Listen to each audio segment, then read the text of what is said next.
16장. 조드 일가와 윌슨 부부는 한 팀이 되어 느릿느릿 서부로 향했다. 엘리노와 브리지포트, 클린턴, 엘크시티, 셰이어, 텍솔라, 여기서 주 경계선을 넘으니 오클라호마는 그들의 등 뒤로 사라졌다. 오늘도 두 대의 자동차는 느릿느릿 텍사스의 페넨드를 통과해 계속 앞으로 나아갔다.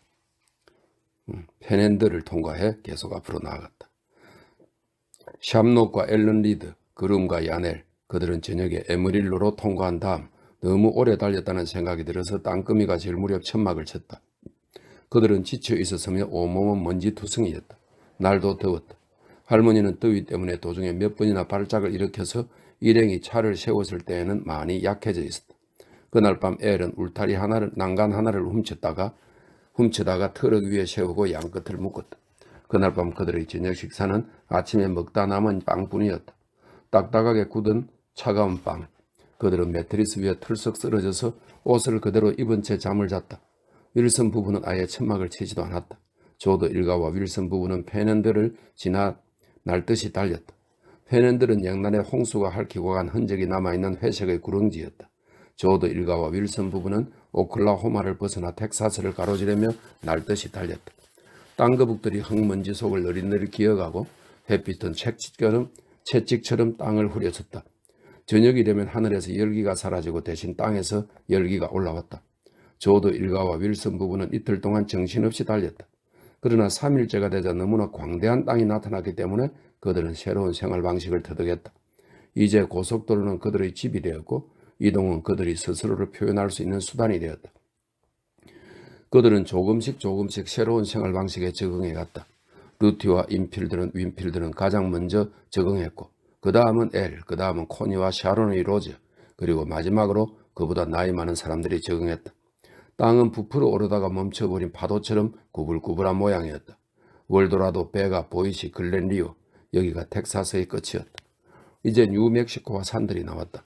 저 멀리 산들이 하늘을 향해 부풀어 있었다. 자동차 바퀴에서 삐걱거리는 소리가 나고 엔진은 뜨거웠다. 라디에이터 막의 주위로 전기가 뿜어져 나왔다. 그들은 느릿느릿 페코스 강까지 가서 산타로사에서 강을 건넜다. 그리고 계속해서 20마일을 더 달렸다. 엘조드가 윌슨 부부의 자동차를 운전하고 있었다. 그 옆에는 어머니와 샤론의 로제가 나란히 앉아 있었다. 앞에서는 트럭이 느릿느릿 달리고 있었다. 뜨거운 공기가 땅 위에서 물결치고 산들이 열기 속에서 몸을 떨었다. 엘은 등을 웅크린 채 운전대를 편안하게 잡고 나른한 표정으로 차를 운전했다. 꼭대기를 뾰족하게 세워서 심하게 한쪽으로 기울여서 모자 때문에 한쪽 눈이 가려졌다. 운전을 하면서 그는 가끔 몸을 돌려 창밖으로 침을 뱉었다. 그의 옆에 앉아있는 어머니는 무릎 위에 양손을 포갠 채 밀려드는 피로와 싸우고 있었다. 어머니는 몸에 힘을 빼고 앉아서 자동차의 움직임에 따라 몸과 머리가 흔들리도록 내버려 두었다. 어머니가 눈을 가늘게 뜨고 앞쪽의 산들을 바라보았다. 샤론의 로즈는 자동차의 움직임에 대항하려고 몸에 잔뜩 힘을 주고서 발바닥을 바닥에 착 붙이고 있었다. 오른쪽 팔꿈치를 창틀에 걸친 자세였다. 그녀의 통통한 얼굴은 자동차의 움직임에 맞서느라 긴장하고 있었고 목에 힘이 잔뜩 들어가 있었기 때문에 머리가 심하게 흔들렸다. 그녀는 태아가 충격을 받지 않도록 몸 전체를 둥글게 구부리려고 애썼다. 그녀가 어머니에게 고개를 돌렸다. 엄마, 그녀가 말했다. 어머니의 눈동자가 반짝 살아나며 샤론의 로즈를 향했다. 어머니는 피곤해 지쳤으면서도 잔뜩 긴장해 있는 통통한 얼굴을 훑어보고 미소를 지었다. 샤론의 로즈가 말했다. 엄마, 거기 도착하면 우리 모두 과일 따는 일을 하면서 시골에서 살게 되겠죠? 어머니가 약간 빈정대는 듯한 미소를 지었다. 아직 거기 도착한 게 아니잖아. 거기가 어떤 곳인지는 아직 몰라. 우리가 직접 봐야지. 나하고 코니는 이제 시골에서 살고 싶지 않아요. 거기 가서 뭘 할지 벌써 계획을 다 세워놨어요. 어머니의 얼굴에 약간 걱정스러운 표정이 떠올랐다. 우리하고 가족들하고 같이 살지 않을 거야? 어머니가 물었다. 코니랑 얘기를 해봤는데요. 엄마, 우리는 도시에서 살고 싶어요. 그녀가 기대에 찬 목소리로 말을 이었다. 코니는 상점이나 공장 같은 데서 일을 구할 거예요. 그리고 집에서 공부를 할 거고요. 라디오 기술 같은 것. 전문가가 되면 나중에 자기가 직접 가게를 낼 수도 있으니까. 그리고 우리는 영화를 실컷 볼 거예요. 코니 말이 내가 아이를 낳을 때 의사를 부를 수 있을 거라고 했어요. 사정을 봐서 어쩌면 병원에 갈 수도 있을 거라고. 우린 차도 살 거예요. 작은 걸로. 코니는 밤에 어느 정도 공부를 한 다음에 아, 정말 근사할 거예요. 웨스턴 러브 스토리에서 종이를 한 장 찢어서 통신 강의를 신청할 거예요. 그런 걸 보내는 데는 돈이 한 푼도 안 드니까. 그 책에 있는 광고에 분명히 그렇게 써 있었거든요. 나도 봤어요. 그리고 그 강의, 그러니까 통신 강의를 들으면 그 사람들이 직장도 구해준대요. 근사하고 깨끗한 직장으로. 그 사람들이 장래까지 보장해 준다고 하더라고요. 우린 도시에 살면서 실컷 영화를 보러 다닐 거예요. 난 전기 다리미를 사고 아이한테도 전부 새 옷만 사줄 거예요. 코니가 그렇게 할 거라고 했어요. 하얀 옷하고. 왜 광고 카탈로그에서 아기용으로 나와 있는 물건들 엄마도 봤잖아요. 처음에 코니가 집에서 공부하는 동안에는 좀 힘들겠지만 뭐 아이가 태어날 즈음이면 코니도 공부를 끝낼 거예요. 그러면 집을 사게 되겠죠. 작고 아담한 집. 우린 절대 화려한 걸 원하는 게 아니에요. 그냥 아기한테 좋은 집을 갖고 싶어요. 그녀의 얼굴이 기대감으로 반짝거렸다. 내가 생각을 해보았는데 우리가 전부 도시에 가도 괜찮을 것 같아요. 코니가 자기 가게를 갖게 되면 엘이 거기서 일할 수도 있어요. 어머니는 발갛게 상기된 딸의 얼굴에서 한시도 눈을 떼지 않았다. 어머니는 딸의 상상이 점점 커져가는 것을 지켜보며 딸의 말을 들었다. 어머니가 말했다. 늘 우리한테서 떼어놓을 생각 없다. 식구들이 헤어지는 건 안 좋아. 엘이 코웃음을 쳤다. 내가 코니네 가게에서 일한다고? 코니들은 내 가게에서 일하라고 하지 그래? 밤에 공부할 수 있는 사람이 자기밖에 없는 줄 아나 보지? 어머니는 이것이 모두 꿈에 불과하다는 것을 갑자기 깨달은 모양이었다. 어머니는 다시 고개를 앞으로 돌리고 몸의 긴장을 풀었다. 그러나 눈 주위에 작은 미소가 머물러 있었다. 우리 할머니 기분이 어떠신지 모르겠구나. 어머니가 말했다. 운전대를 잡은 엘이 점점 긴장했다. 엔진에서 작게 들그덕거리는 소리가 들렸다. 그가 속도를 올리자 소리도 커졌다.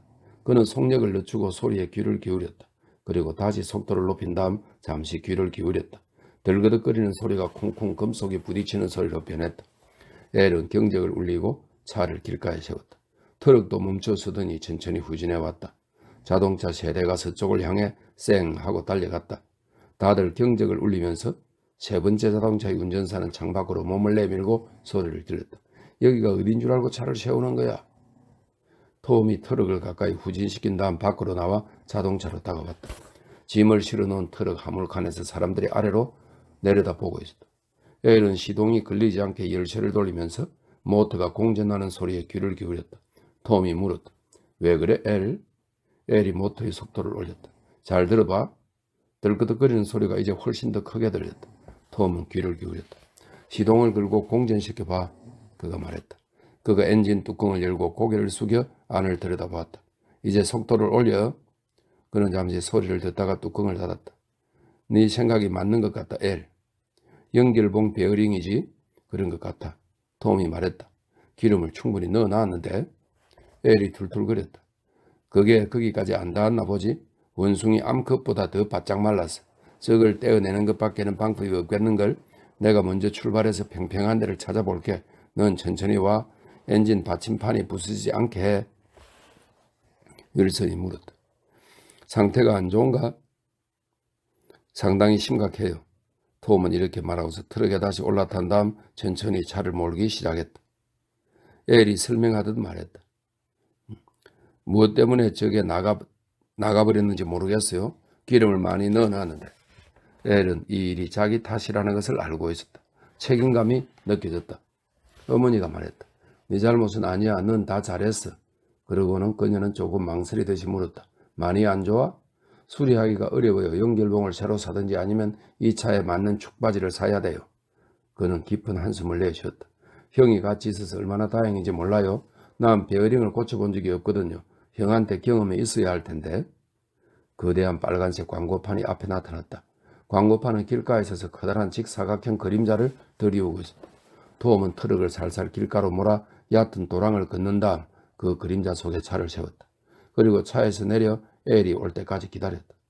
조심해. 차를 천천히 몰지 않으면 스프링까지 부러질 거야. 그가 소리쳤다. 엘의 얼굴이 분노로 벌겋게 상기되었다. 그는 모터의 속도를 줄였다. 그가 소리쳤다. 젠장, 내가 베어링을 태워 먹은 게 아니잖아. 그게 무슨 뜻이야? 내가 스프링까지 부러뜨릴 거라고? 톰이 희죽 웃었다. 열내지 마. 아무 뜻도 없었어. 그냥 살살 운전해서 도랑을 건너오기나 해. 엘은 투덜거리면서 자동차를 조금씩 전진시켜 도랑을 건넜다. 내가 베어링을 태워 먹었다는 소리는 하지도 마. 엔진은 이제 요란하게 들그덕거리고 있었다. 엘은 그늘 속으로 차를 몰고 들어와서 모터를 껐다. 톰이 엔진 뚜껑을 열어 고정시켰다. 차가 좀 식어야 시작할 수 있겠는걸? 가족들이 차에서 줄지어 내려와 자동차 옆으로 모여들었다. 아버지가 물었다. 얼마나 안 좋은 거냐? 그리고 아버지는 땅바닥에 주저앉았다. 톰이 엘에게 말했다. 이런 거 고쳐본 적 있어? 아니, 한 번도. 물론 엔진 받침판이 나간 적은 있지만. 엔진 받침판하고 연결봉을 떼어내야 돼. 그리고 새 부품을 구해서 깎아 맞춰야지. 좋기 하루는 걸릴 거야. 부품을 구하러 아까 지나온 산타로사로 다시 가야겠다. 엘버커키는 75마일이나 떨어져 있으니까. 아이고, 내일이 일요일이잖아. 내일은 뭘 사려야 살 수도 없어. 가족들은 말없이 서 있었다. 루티가 조심스레 다가가서 엔진 뚜껑 안을 들여다보았다. 혹시 망가진 부품이 보일까 싶어서였다. 톰이 부드러운 목소리로 말을 계속했다. 내일은 일요일이야. 그러니까 월요일에 부품을 구한다면 화요일 이전에 수리를 마칠 수가 없을 거야. 일을 쉽게 할 수 있는 연장도 없고 이거 장난 아닌데. 말똥가리 한 마리가 땅에 그림자를 들이우며 날아갔다. 가족들은 모두 시선을 들어 유유히 날아가는 검은 새를 쳐다보았다. 아버지가 말했다. 돈이 떨어져서 거기까지 가지 못할까 봐 걱정이다. 다들 밥도 먹어야 하고 기름도 사야 하니 돈이 떨어지면 어떻게 해야 될지 모르겠다. 윌슨이 말했다. 아무래도 제 잘못인 것 같아요. 저 망할 놈의 자동차가 처음부터 내내 골치를 썩였거든요. 모두들 저희한테 정말 잘해주셨어요. 그러니까 이제 저희는 그냥 놔두고 어서 떠나세요. 저는 셰리하고 여기 남아서 방법을 강구해 볼 테니 여러분께 폐를 끼치고 싶지 않습니다. 아버지가 천천히 말했다. 우리가 그럴 것 같소? 우린 이제 한 식구나 마찬가지인데 우리 아버님은 댁의 천막에서 돌아가셨어요. 셰리가 피곤한 기색으로 말했다. 저희는 지금까지 여러분께 폐만 끼쳤어요. 폐만. 톰은 천천히 담배를 말아 잘못된 곳이 없는지 잘 살펴본 다음 불을 붙였다. 그리고 엉망이래 모자를 벗어 이마를 닦았다. 그가 말했다. 저한테 좋은 생각이 있어요. 아무도 좋아하지 않겠지만 일단 제 생각을 말해볼게요. 우리가 캘리포니아로 빨리 가면 갈수록 돈을 빨리 벌 수 있어요. 그런데 이 차는 저 트럭보다 2배나 빠르죠. 제 생각에는 트럭에서 짐을 좀 드러낸 다음 저랑 목사님만 빼고 전부 트럭을 타고 떠나는 거예요. 저하고 케이시는 여기 남아서 차를 고친 다음 밤낮으로 달려갈게요. 그렇게 해서 다시 합류하는 거예요. 설사 우리가 합류하지 못한다 해도 일단 식구들은 계속 여행을 하는 셈이 되죠. 트럭이 고장나면 길가에 천막을 치고 우리가 올 때까지 기다리면 돼요. 믿져야 본전 아니에요? 만약 별 문제 없이 캘리포니아에 도착할 수 있다면 다들 곧 일자리를 잡을 거고 그러면 한결 편해질 거예요. 저는 케이시랑 같이 있으니까 지루하지 않을 테고 그렇게 유유히 달려가면 되죠. 식구들은 잠시 생각에 잠겼다. 큰아버지가 아버지 옆에 나란히 주저앉았다. 엘이 말했다. 연결봉을 고칠 때 내가 안 도와줘도 돼? 이런 건 고쳐본 적이 없다고 너가 아까 너 입으로 말했잖아. 그거야 그렇지. 형이 가진 거라고 몸뚱이 뿐이잖아.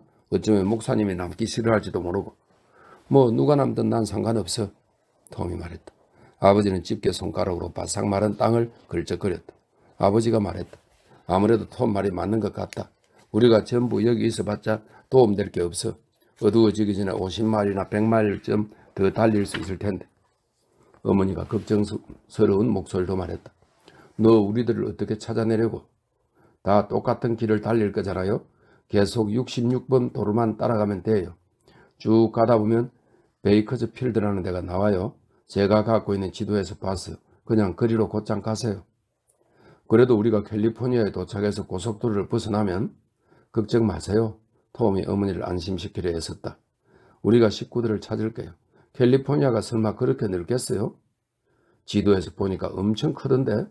어머니가 말했다. 아버지가 큰아버지에게 조언을 구했다. 형님, 톰 얘기대로 하지 말아야 할 이유가 있을까요? 없어, 조언이 말했다. 윌슨 씨, 이건 댁의 차요. 내 아들이 차를 고쳐서 몰고 와도 괜찮겠소? 윌슨이 말했다. 물론이죠.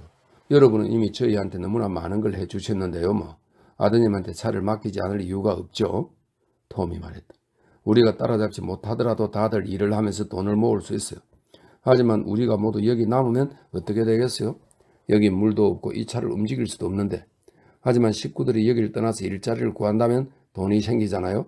그러다 보면 집을 살 수 있을지도 모르고. 어때요, 케이시? 저랑 같이 남아주실래요? 케이시가 말했다. 난 식구들한테 제일 이로운 일을 하고 싶어. 자네가 날 받아들여 줬으니까 뭐든 자네 하라는 대로 하겠네. 여기 나오면 차 밑에 누워서 얼굴에 기름을 묻히게 될 거예요. 톰이 말했다. 난 상관없어. 아버지가 말했다. 그렇게 할 거라면 서두르는 게 좋겠다. 서두르면 잠자리를 잡기 전에 100마일쯤 더 갈 수 있을지도 몰라. 어머니가 아버지 앞에 버티고 있었다.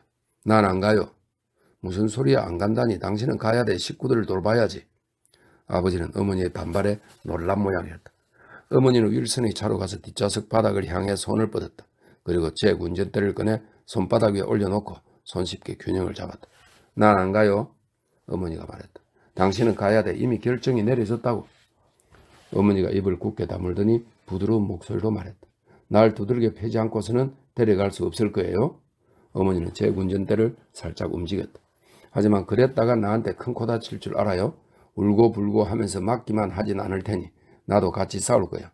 게다가 어쨌든 당신은 날 두들겨 패지 못해요.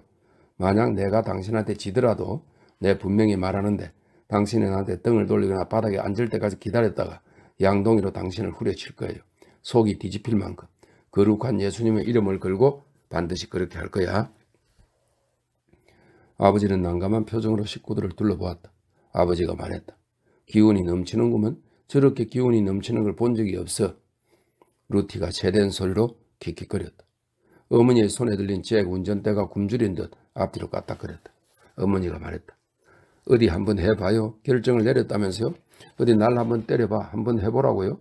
그래도 나 안 갈 테니. 만약 내가 간다면 당신은 한숨도 못 잘 줄 알아요. 당신이 눈을 붙일 때까지 기다리다가 장작개비로 후려칠 거니까. 아주 신났네. 나이도 먹을 만큼 먹었으면서. 아버지가 중얼거렸다. 식구들은 어머니의 반란을 지켜보았다. 아버지가 벌컥 화를 내지는 않는지, 풀어져 있는 아버지의 손이 주먹으로 변하지는 않는지 지켜보았다. 그러나 아버지는 화를 내지 않았고 손도 옆구리에 힘없이 늘어뜨린 채였다. 잠시 후 식구들은 어머니가 이겼음을 깨달았다. 어머니도 자신이 이겼음을 알고 있었다. 톰이 말했다. 어머니 대체 왜 그래요? 뭐 때문에 이러시는 거예요? 뭘 잘못 먹기라도 했어요? 식구들하고 싸울 거예요? 어머니의 표정이 부드러워졌다. 그러나 눈은 여전히 사나웠다. 너가 생각이 모자란 거야. 이 세상에서 우리한테 남은 게 뭐냐? 식구들밖에 없잖아. 우리가 떠나자마자 할아버지가 땅에 묻히셨다. 그런데 이제 너가 식구들을 흩어놓으려고? 톰이 소리쳤다. 어머니, 우리가 따라잡을 거라고 했잖아요. 그렇게 오랫동안 헤어져 있는 게 아니라고요. 어머니가 잭 운전대를 흔들어 댔다. 우리가 야영을 하고 있을 때 너가 그냥 스쳐 지나가면? 또 우리가 목적지에 도착하더라도 무슨 수로 너하고 연락을 하겠어? 안 그래도 힘든 길이야. 할머니가 편찮으시다. 할머니도 언제 돌아가실지 몰라. 너무 지치고 힘들어서. 그런데도 앞으로 이 힘든 길을 한참 가야 하잖니. 존이 말했다. 하지만 톰 말대로 하면 돈을 좀 벌 수 있어요. 저축도 조금 할 수 있고 톰이 도착할 때까지. 온 식구의 시선이 다시 어머니를 향했다. 칼자루를 지은 사람은 어머니였다. 어머니가 이 상황을 장악했으니까. 그렇게 돈을 벌어봤자 아무 소용이 없을 거예요. 우리한테 남은 거라고는 하나로 뭉쳐있는 가족뿐이라고요. 늑대들이 나타났을 때 소들이 그러는 것처럼 모두 하나로 뭉쳐야 해요. 식구들이 한 곳에 다 같이 있을 때는 무서운 게 없어요. 난 식구들이 흩어지는 꼴은 못 봐요. 윌슨 부부도 우리하고 같이 있고 목사님도 우리하고 같이 있지만 그분들이 떠나겠다면 내가 할 말은 없어요. 하지만 내 식구들이 흩어진다면 난 이 쇠몽둥이를 들고 고양이처럼 사납게 날뛸 거예요. 어머니의 목소리는 차갑고 단호했다. 톰이 달래듯이 말했다. 어머니, 전부 여기서 야영을 할 수는 없어요. 여긴 물이 없어요. 그늘도 별로 없고요. 할머니는 그늘에 계셔야 하잖아요. 어머니가 말했다. 좋아. 그러면 우리가 먼저 떠날게. 물하고 그늘이 있는 곳이 보이는 대로 곧장 차를 세우는 거야. 그 다음에 트럭을 몰고 이리로 다가와서 너를 태우고 부품을 구하러 시내로 가는 거야. 돌아올 때도 트럭을 타고 오면 되지. 너가 햇빛을 받으면서 거기까지 걸어갈 수는 없어. 나도 널 여기 혼자 남겨둘 생각이 없고 그랬다가 너가 경찰에 잡히더라도 식구들이 널 도와줄 수 없으니까. 톰은 혀를 찼다. 그리고 난감한 표정으로 양팔을 벌렸다. 벌렸다가 옆구리로 떨어뜨렸다. 그가 말했다. 아버지가 한쪽에서 어머니한테 달려들고 제가 반대편에서 달려들고 다른 식구들이 전부 그 위를 덮친 다음에 맨 꼭대기로 할머니가 뛰어내린다면 저 잭 운전대 때문에 죽는 사람 없이 어머니를 잡을 수도 있을 것 같은데요. 하지만 아버지가 머리를 얻어맞고 싶지 않으시다면 아무래도 어머니가 이기신 것 같아요. 나 참 혼자서 식구들을 전부 좌지우지 하다니 어머니가 이겼어요. 누가 다치기 전에 그 잭 운전대나 치우세요. 어머니는 깜짝 놀란 얼굴로 자기 손에 들린 쇠 몽둥이를 바라보았다. 어머니의 손이 부들부들 떨리고 있었다. 어머니가 몽둥이를 바닥에 떨어뜨리자 톰은 아주 조심스럽게 그것을 들어올려 다시 자동차 안에 집어넣었다. 그가 말했다. 아버지, 얘긴 끝났어요. 애를 식구들을 태우고 가서 천막을 친 다음에 트럭을 다시 몰고 이리로 와. 나와 목사님이 엔진 받침대를 떼어낼 거야. 그리고 시간을 봐서 될 것 같으면 산타로사로 가서 연결봉을 구해보자. 아마 구할 수 있을 거야. 아직 토요일 저녁이니까 빨리 서둘러. 트럭에서 먼키 렌치랑 벤치 좀 꺼내놓고. 그는 자동차 밑으로 손을 넣어 기름 투성이 엔진 받침판을 만져보았다. 그렇지, 통 하나만 주라. 저기 저 낡은 양동이 기름 좀 받게. 기름을 아껴야지. 엘이 양동이를 건네주자 톰은 그것을 차 밑에 놓고 벤치로 기름 마개를 돌렸다. 그가 손가락으로 계속 마개를 돌리는 동안 검은 기름이 그의 팔을 타고 흘러내리다가 소리 없이 양동이로 떨어지기 시작했다. 양동이가 반쯤 찼을 때 식구들은 이미 트럭에 다 올라타 있었다. 얼굴이 기름으로 더러워진 톰이 바퀴 사이로 고개를 내밀었다. 빨리 갔다 와. 그가 소리쳤다. 트럭이 조심스레 도랑을 건너 천천히 떠나가는 동안 그는 엔진 나침판의 나사를 풀었다. 가스킷이 상하지 않도록 나사를 각각 한 바퀴씩만 돌려 똑같이 풀어놓았다. 목사가 바퀴 옆에 무릎을 꿇고 말했다. 난 뭐랄까? 지금은 그냥 계세요. 조금 이따 기름을 다 빼내고 나면 여기 나사를 빼낼 거예요. 그때 받침판 떼어내는 걸 도와주세요. 그는 자동차 밑에서 꿈틀꿈틀 몸을 움직여 렌치로 나사를 느슨하게 한 다음 손가락을 돌렸다. 나침판이 떨어지지 않도록 나사를 다 빼내지는 않았다. 이 아래 땅바닥이 아직도 뜨거워요. 톰이 말했다. 그리고 잠시 후 말을 이었다. 저기 케이시, 요새 며칠 동안 너무 말이 없는 거 아니에요? 나 참 처음 만났을 때는 한 30분 만에 한 번씩 일장 연설을 하시더니 그런데 한 이틀 동안 10마디도 안 하셨잖아요. 무슨 일이 있어요? 케이시는 배를 쭉 펴고 엎드려서 자동차 밑을 들여다보고 있었다. 뻣뻣한 수염이 덤성덤성 나있는 턱을 손등에 고이고 모자를 뒤로 젖혀버렸기 때문에 모자가 목덜미를 덮고 있었다. 목사 노릇을 할 때 평생 할 말을 다 해버렸거든. 그렇지만 그 후에는 얘기를 좀 하셨잖아요. 난 걱정이 돼서 죽겠어. 내가 설교를 하고 돌아다닐 때는 그것도 몰랐는데 사실 난 그때 여자들 꽁무니를 쫓아다니고 있었던 거야. 다시는 설교를 안 할 생각이라면 난 결혼을 해야 돼. 톰이 지금도 여자 생각이 간절해. 저도 그래요. 메갈레스트에서 나온 날 정신을 차릴 수가 없더라고요. 그래서 토끼를 쫓듯이 어떤 여자를 쫓아갔죠. 매춘부였는데 그 후로 무슨 일이 있었는지는 말 안 할래요. 아무한테도 말하지 않을 거예요. 케이시가 소리내어 웃었다. 난 다 알지. 내가 한 번은 황야에서 단식을 한 적이 있는데 끝내고 나오던 날 나도 똑같은 짓을 했거든. 그렇죠. 톰이 말했다. 어쨌든 전 돈도 안 내고 그 여자한테 일을 시킨 셈이에요. 제가 미친 것 같더라고요. 그 여자한테 돈을 줬어야 하는데 수중에 $5밖에 없었어요. 그 여자는 돈을 안 받겠다고 했죠. 자, 이리 들어와서 이걸 좀 잡아주세요. 제가 툭툭 쳐서 헐겁게 할 테니까. 그리고 나서 목사님이 그 나사를 빼내면 제가 제 쪽의 나사를 빼낼게요. 그 다음에 이걸 살살 내려놓는 거예요. 가스켓을 조심하세요. 보세요. 무사히 떼어냈죠. 이 낡은 다치 자동차는 4기통밖에 안 돼요. 제가 한 번에 하나씩 빼놨어요. 메인 베어링이 멜론만큼 크네요. 자, 이제 내려놔요. 꽉 잡으세요. 손을 위로 뻗어서 거기 걸려있는 가스켓을 잡아당기세요. 살살. 그렇지. 기름투성이 엔진 받침판이 이제 두 사람 사이의 땅바닥에 놓여 있었다. 받침판을 떼어낸 구멍들 속에는 여전히 기름이 조금 남아있었다. 톰은 앞쪽 구멍 속으로 손을 넣어 깨진 축바지 조각을 몇 개 꺼냈다. 여기 있네요. 톰이 말했다. 그리고 손가락으로 축바지를 돌리면서 말을 이었다. 굴대가 올라갔어요. 뒤에서 크랭크를 찾아주세요. 그리고 제가 그만두라고 할 때까지 돌리세요. 케이시는 자리에 일어나 크랭크를 찾았다. 돌릴까? 돌리세요. 살살. 조금만 더, 조금만 더. 됐어요. 케이시는 무릎을 꿇고 앉아 다시 차 아래쪽을 들여다보았다. 톰이 연결봉 베어링으로 굴대를 쾅쾅 때렸다. 이거예요. 그게 왜 그렇게 됐을까? 케이시가 물었다. 제가 그걸 어떻게 알겠어요? 이거 30년이나 된 고물차예요. 속도계에는 6만 마일이라고 되어 있지만 사실 그건 16만 마일이라는 뜻이죠. 게다가 사람들이 속도계 숫자를 몇 번이나 뒤로 돌려놨는지 누가 알겠어요? 누가 기름을 충분히 채우지 않아서 그랬는지 속이 뜨거워지면 그냥 나가버려요. 그는 가로 쐐기를 잡아당긴 다음 베어링 나사에 렌치를 갖다 댔다. 그가 힘을 주자 렌치가 미끄러졌다. 그의 손등에 길게 갈라진 상처가 생겼다. 톰은 상처를 바라보았다. 상처에서 흘러나온 피가 기름과 섞여 엔진 받침반으로 뚝뚝 떨어졌다. 어떡하지? 케이시가 말했다. 자네가 상처를 싸매는 동안 내가 할까? 안 돼요. 차를 수리할 때마다 항상 이런 상처가 나는데요. 뭐 이제 상처가 났으니 더 이상 걱정할 필요는 없겠네요. 그는 다시 렌치를 나사에 갖다 댔다. 초승달 모양의 렌치가 있으면 좋을 텐데. 그가 손바닥 끝으로 렌치를 두드리자 마침내 나사가 느슨해졌다. 그는 나사를 빼내서 엔진 받침판 안의 나사들과 나란히 놓았다. 가로 쐐기도 그 옆에 함께 놓았다. 그리고 피스톤을 꺼내 연결봉과 함께 엔진 받침판 안에 놓았다. 됐다.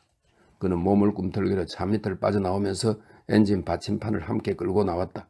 그리고 거친 삼배 조각으로 손을 훔치고는 베인 상처를 자세히 살펴보았다. 피가 징그럽게도 많이 나오네. 뭐 피를 멈추는 법을 아니까. 그는 땅바닥에 오줌을 싸서 흙을 진흙으로 만들더니 상처 위에 그 흙을 붙였다. 피가 잠시 진흙 위로 스며 나오다가 금방 멈추었다. 피를 멈추는 데는 세상에 이만한 게 없어요. 거미줄도 잘 들어. 케이스가 말했다. 알아요. 하지만 여기 거미줄이 없잖아요. 하지만 오줌은 누구든 언제라도 쌀 수 있는 거니까. 톰은 자동차 발판에 앉아 부서진 베어링을 자세히 살펴보았다. 25년식 닷지를 찾아서 중고 연결봉하고 쐐기를 좀 구할 수만 있다면 아마 차를 완전히 고칠 수 있을 텐데 아무래도 엘이 아주 멀리까지 간 모양이에요. 광고판 그림자가 이제 60피트까지 길어져 있었다.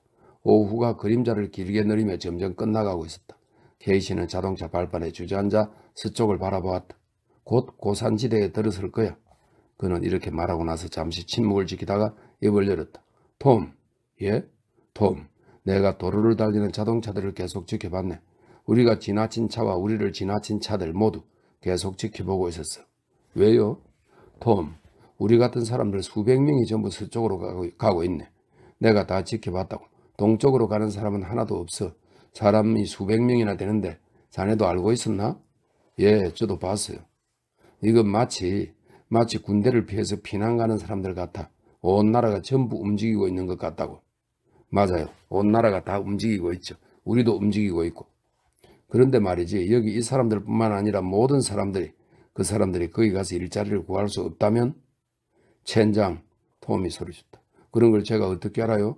전 그냥 한 발 한 발 나아가고 있을 뿐이에요. 메갈레스트에서도 4년 동안 그렇게 했어요. 감방을 드나들 때도 식당을 오갈 때도 계속 한 발 한 발 걸었다고요.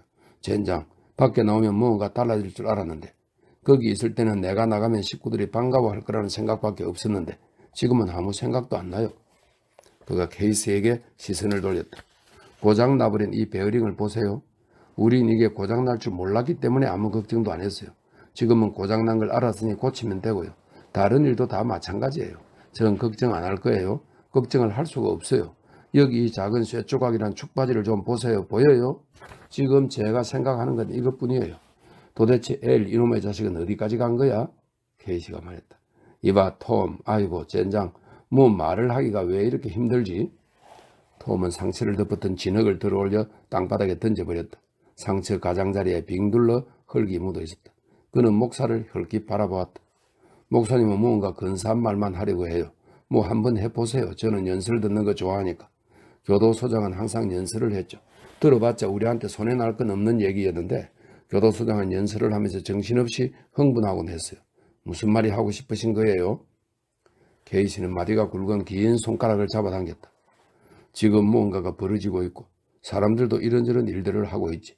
자네 말처럼 사람들은 한 발 한 발 나아가고 있어. 자네 말처럼 자기들이 어디로 가는지 생각도 안 하고. 하지만 다들 똑같은 방향으로 가고 있어. 똑같은 방향으로. 잘 들어보면 움직이는 소리, 살금살금 움직이는 소리, 바스락대는 소리, 그리고 불안한 소리를 들을 수 있을 거야. 뭔가 일이 벌어지고 있는데 사람들은 그 일이 뭔지 아무것도 모르면서 움직이고 있어. 아직은 그 일이 뭔지 전혀 모르고 있지. 서쪽으로 가는 이 사람들 때문에. 홀로 남은 그 사람들의 땅 때문에 무언가 일이 벌어질 거야. 이 나라를 통째로 바꿔버릴 일이 벌어질 거야. 톰이 말했다. 그래도 저는 한 번에 한 발짝씩 나아갈 뿐이에요. 그래. 하지만 울타리가 나타나면 자네는 그 울타리를 넘겠지. 울타리를 넘어야 한다면 넘어야죠. 케이시가 한숨을 쉬었다. 그게 최선의 방법이지. 그렇지 않다고 말할 수가 없구먼. 하지만 울타리에도 종류가 많아. 나처럼 아직 나타나지도 않은 울타리를 넘는 사람도 있어. 넘기 싫어도 어쩔 수 없이 넘는 사람들. 저기 엘이 오는 거 아니에요? 톰이 물었다. 그래, 그런 것 같네. 톰은 자리에서 일어나 연결봉과 반으로 쪼개진 베어링을 마대 자루로 쌌다. 반드시 똑같은 걸 구해야 하니까요. 그가 말했다. 트럭이 길 옆에 멈춰서더니 엘이 창밖으로 몸을 내밀었다. 톰이 말했다. 왜 그렇게 오래 걸려서 어디까지 갔다 온 거야? 엘이 한숨을 꺼냈다. 연결봉은 꺼냈어? 그래. 톰이 마대 자루를 들어 보였다. 축바지가 부러졌어. 그럼 내 잘못이 아니네. 엘이 말했다. 그래. 식구들은 어디 있어? 엘이 말했다. 한바탕 난리가 났었어. 할머니가 소리를 질러대니까 로즈 샨도 흥분해서 소리를 질러댔지. 매트리스 밑에서 머리를 쳐박고 소리를 질러대더라니까. 할머니는 이를 드러내고 달밤의 사냥개처럼 지저댔고, 아무래도 할머니가 완전히 정신을 놓아버리신 것 같아. 하는 짓이 완전히 아이야. 아무하고도 말을 안 하고 아무도 알아보지 못하는 것 같다. 할아버지한테 이야기하는 것처럼 그냥 혼자서 계속 이야기를 해. 식구들은 어디 있냐니까? 톰이 고집스럽게 묻다. 야영장이 있더라고. 그늘도 있고 수돗물도 있는데 하루에 50센트래. 하지만 다들 모두 지치고 피곤해서 그냥 거기 있기로 했어. 할머니가 너무 지쳐서 그럴 수밖에 없다고 어머니가 그러셨어. 윌슨신에 천막을 세우고 우리는 천막 대신 방수포를 쳤어. 아무래도 할머니가 완전히 미쳐버린 것 같아. 톰은 점점 낮아지고 있는 태양을 바라보았다. 케이시, 누가 여기서 차를 지키지 않으면 차 안에 있는 물건들이 깡그리 없어질 거예요. 여기 좀 있어 줄래요? 그래, 내가 여기 있을게. 엘이 좌석에서 종이봉투를 집어들었다. 어머니가 빵이랑 고기를 좀 보내셨어요. 차 안에 물도 한 병 있고요. 역시 어머니시네. 케이시가 말했다. 톰이 엘 옆자리에 올라탔다. 톰이 말했다. 저기요, 가능한 한 빨리 갔다 올게요. 하지만 시간이 얼마나 걸릴지는 모르겠어요. 여기 있을게. 예, 혼자서 연설을 하지는 마세요. 가자, 엘. 트럭이 늦은 오후의 햇살 속에서 출발했다. 좋은 사람이야 항상 이런저런 생각을 하시지. 톰이 말했다. 채, 목사라면 어쩔 수 없는 거 아니야? 아버지는 나무 밑에서 야영을 하는데 50센트나 든다고 난리야. 아버지는 요즘 세상을 잘 이해 못해. 그냥 앉아서 욕이나 하지. 이 다음에는 사람들이 공기를 통해 담아서 팔 거라나? 하지만 어머니는 할머니 때문에 그늘과 물이 반드시 근처에 있어야 한다고 그러셨어. 트럭이 들컹거리며 고속도로를 달렸다. 짐을 내린 상태였기 때문에 사방에서 덜컹거리는 소리가 났다. 화물칸 가로대와 둘로 잘라 이은 차체에서도 소리가 났다. 차는 가볍고 맹렬하게 달렸다. 엘이 시속 38마일까지 속도를 올리자 엔진에는 덜컹거리는 소리가 심하게 나면서 기름이 탈 때 나오는 푸르스름한 연기가 바닥의 늘빤지 틈새로 올라왔다. 톰이 말했다. 속도 좀 줄여. 그러다가 휠캐까지 타버릴라. 할머니는 왜 그러시는 거지? 모르지 뭐. 지난 며칠 동안 할머니가 멍하니 계셨던 거 기억나? 아무하고도 말을 안 했잖아. 그런데 지금은 소리를 지르면서 계속 떠들고 있어. 그게 할아버지한테 하는 얘기라는 게 문제지만 할아버지한테 소리를 지르는 거야. 보고 있으면 조금 무섭기도 해. 할아버지가 옛날처럼 거기 앉아서 할머니한테 희죽 웃고 있는 것 같다니까? 할아버지가 손가락으로 당신을 가리키면서 희죽희죽 웃고 있는 것 같다. 할머니는 할아버지한테 바가지를 끓는 거고. 아참, 아버지가 형한테 주라고 $20를 주셔서 돈이 얼마나 필요할지 모르겠다면서. 어머니가 아까처럼 아버지한테 대드는 것 전에도 본 적 있어? 내가 기억하는 한 없어. 아무래도 내가 아주 제때에 가석방으로 나온 것 같다. 집에 오면 빈둥거리면서 늦잠이나 자고 음식이나 실컷 먹을 생각이었는데 춤추러도 가고 여자들 꽁무니도 쫓아다니고 그런데 어느 것도 해볼 시간이 없었으니. 엘이 말했다. 잊어버릴 뻔했네. 어머니가 형한테 전화라는 얘기가 많았는데 술은 절대 마시지 말고 말싸움도 벌이지 말고 주먹 다짐도 하지 말래. 형이 다시 감옥으로 끌려갈까봐 무섭다고. 내가 말썽을 안 피워도 어머니는 이미 걱정할 게 많으셔. 그래도 맥주 한두 잔은 마실 수 있겠지? 맥주 생각이 나서 죽겠어. 글쎄, 우리가 맥주를 사 먹으면 아마 아버지가 난리를 칠걸? 저기 형, 나한테 $6가 있어. 우리 둘이서 맥주도 좀 마시고 신나게 놀자. 내가 $6를 갖고 있다는 건 아무도 몰라. 그러니까 우리끼리 신나게 놀 수 있다고. 그 돈은 아껴둬. 캘리포니아에 도착한 다음에 우리 둘이서 그 돈을 갖고 실컷 놀자. 어쩌면 일자리도 있을 테니. 톰이 좌석에 앉은 제 몸을 돌리며 말을 이었다. 너가 놀 때 그렇게 끝까지 가는 줄은 몰랐는데 너가 사람들한테 그러지 말라고 설득하는 줄 알았어. 채, 여기 내가 아는 사람이 아무도 없잖아? 만약 내가 차를 타고 많이 돌아다니게 되면 결혼할 거야. 캘리포니아에 도착하면 진짜 진탕 놀아볼 거야. 정말로 그렇게 됐으면 좋겠다. 이제 자신감이 없나 봐. 그래, 자신감이 없어. 형이 그 사람을 죽였을 때 그 일이나 뭐 다른 일이 꿈에 나타나지 않았어? 그 일 때문에 고민하지는 않았어? 그럼 그 일에 대해서 생각해 본 적이 없는 거야? 당연히 해봤지. 그놈이 죽어서 안 됐다고 생각했어. 책임감은 안 느꼈고, 감옥에 갔으니까 형기를 마쳤잖아. 거긴 정말로 그렇게 지독해? 톰은 짜증스러운 말투로 말했다. 난 형기를 마쳤어. 이제 끝난 일이라고. 그러니까 자꾸 그 일을 되씹고 싶지 않아. 저 앞에 강하고 도시가 있다. 저기서 연결봉을 구할 수 있는지 보자. 다른 건 다 잊어버려. 엘이 말했다. 어머니는 형만 좋아해. 형이 집에 없을 때 얼마나 슬퍼하셨는데 아무도 모르게 혼자서 목구멍 안으로 울음을 삼키는 것 같았어. 하지만 어머니가 뭘 생각하는지 식구들은 다 알고 있었지. 톰은 눈 위로 모자를 깊게 눌렀었다.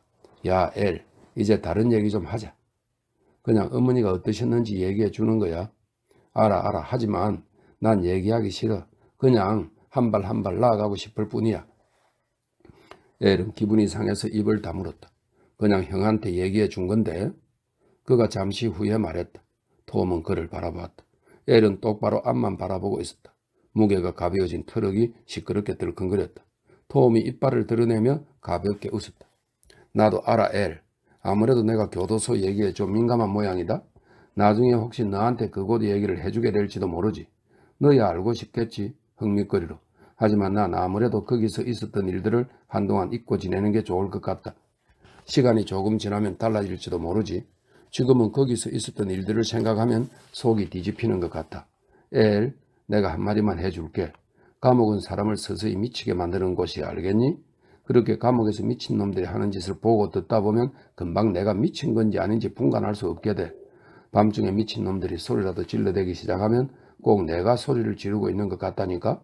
가끔은 진짜로 내가 소리를 지를 때도 있고. 엘이 말했다. 알았어. 앞으로 그 얘기는 안 할게, 형. 30일 정도는 괜찮아. 180일도 괜찮아. 하지만 1년 넘게 거기서 지낸다면 글쎄, 거기에는 세상 어디하고도 다른 무언가가 있어. 무언가 뒤틀린 것. 사람들을 가둔다는 생각 자체가 뒤틀린 것이지. 젠장 그만하자. 더 이상 얘기하고 싶지 않아. 아이고, 햇빛이 창문 유리에 부딪혀서 반짝거리고 있네. 트럭은 휴게소들이 늘어서 줄지어 늘어선 곳으로 향했다. 도로 오른편에 폐차장이 있었다. 1에이크 넓이의 폐차장 주위에는 가시 철조망 울타리가 높게 솟아 있었고 폐차장 건물 앞에는 함석으로 지은 차고가 있었다. 그리고 문 앞에는 가격표가 붙은 중고 타이어들이 쌓여 있었다. 차고 뒤에는 폐물로 나온 목재와 함석으로 지은 작은 건물이 하나 있었는데 창문 유리를 모두 벽과 하나로 붙여버린 건물이었다. 기름투성이 땅에는 망가진 자동차들이 놓여 있었다. 차체가 뒤틀린 자동차, 앞부분이 찌그러진 자동차, 바퀴 하나 없이 모로 누워있는 자동차, 땅바닥과 차고 옆에서 엔진들이 녹슬어가고 있었다. 거대한 폐물더미, 흙바퀴와 트럭의 가로대, 바퀴와 굴대, 폐차장 전체의 모든 것이 녹슬고 썩어가는 듯한 분위기가 퍼져 있었다. 뒤틀린 철판, 부품이 반쯤 없어져 버린 엔진, 버려진 물건들. 엘은 기름투성이 땅을 지나 차고 앞으로 트럭을 몰았다. 톰이 차에서 내려 어두운 문간을 들여다보았다. 아무도 안 보이는데? 그는 이렇게 말하고 나서 큰 소리로 외쳤다. 누구 없어요? 여기 25년씩 닷지가 있으면 좋을 텐데.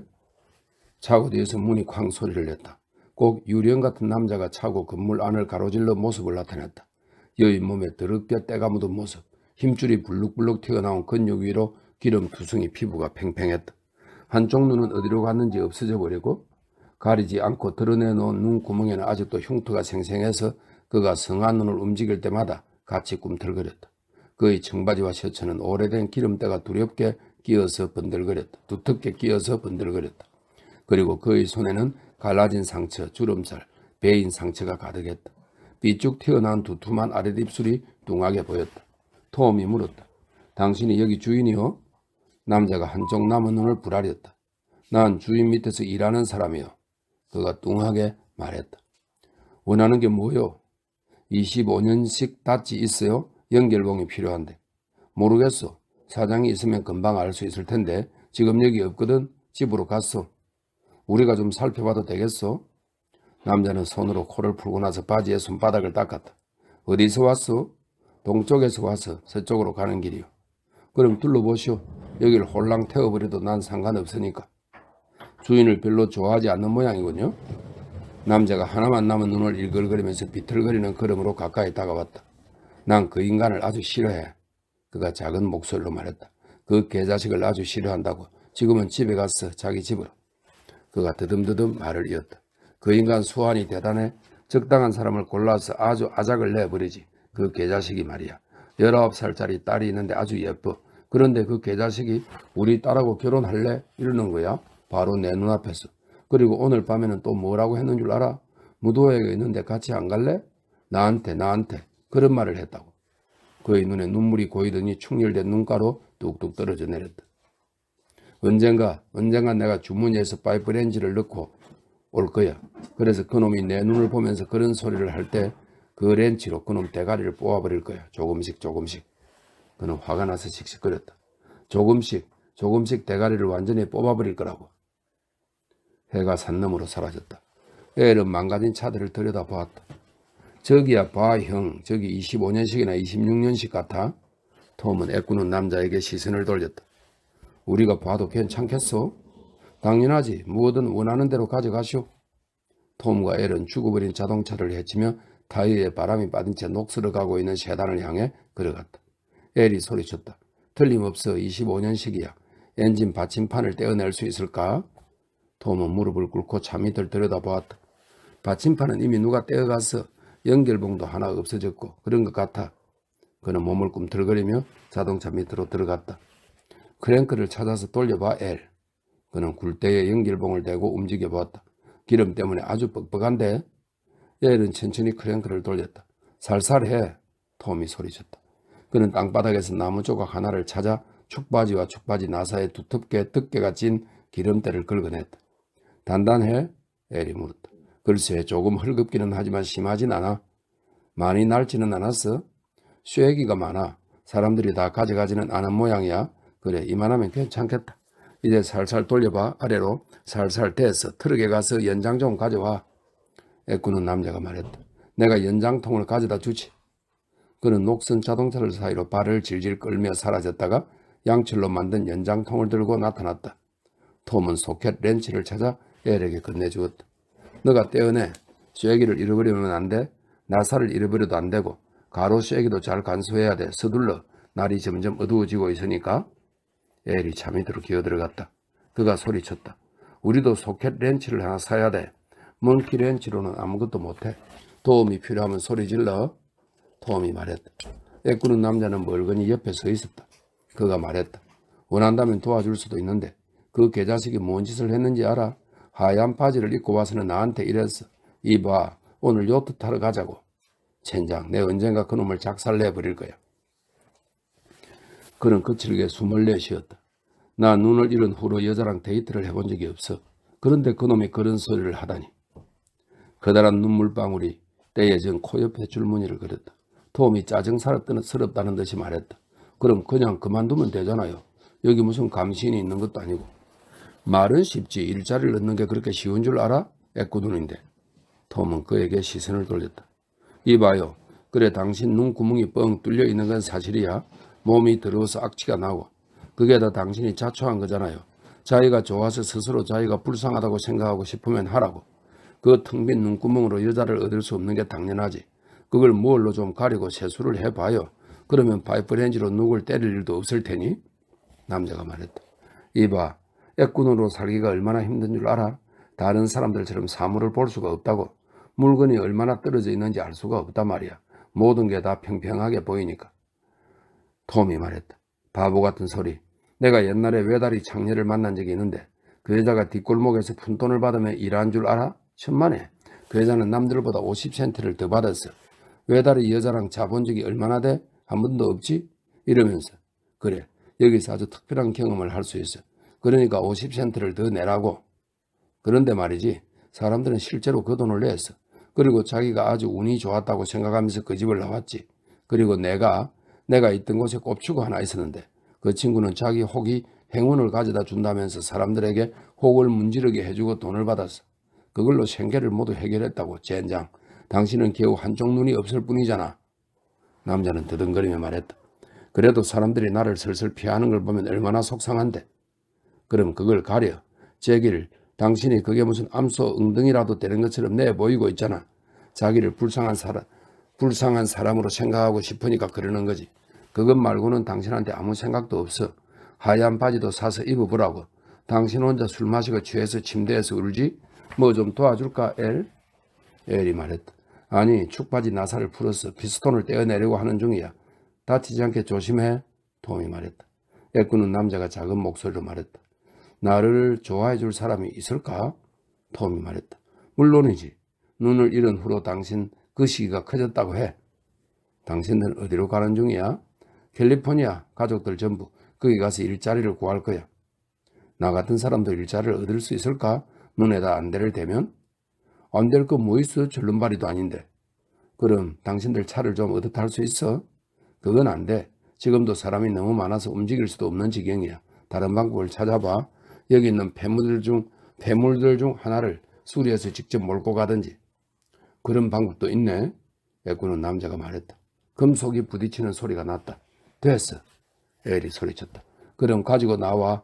한번 살펴보게. 엘이 피스톤과 연결봉 그리고 축바지 아랫부분을 건네주었다. 톰은 축바지 표면을 닦아내고 눈높이를 올려 표면을 살펴보았다. 괜찮은 것 같은데. 아이고, 불빛만 있으면 오늘 밤에 이걸 고칠 수 있을 텐데. 엘이 말했다. 있지 형. 생각을 해봤는데 고리 죬새가 없어. 그러니까 고리를 끼우는 게 보통 일이 아닐 거야. 특히 차 밑에서는. 톰이 말했다. 옛날에 들은 얘기가 있는데 말이야. 좋은 노쇠줄을 고리에다 감으면 고리가 떨어지지 않는데. 그렇지만 노쇠줄을 어떻게 떼어내지? 떼어낼 필요 없어. 줄이 녹아버리니까. 그것 때문에 뭐가 망가지는 것도 아니고. 구리줄이 더 나을 거야. 그건 튼튼하지 못해. 톰은 이렇게 말하고 나서 애꾸는 남자에게 물었다. 좋은 노쇠줄 좀 있어? 몰라.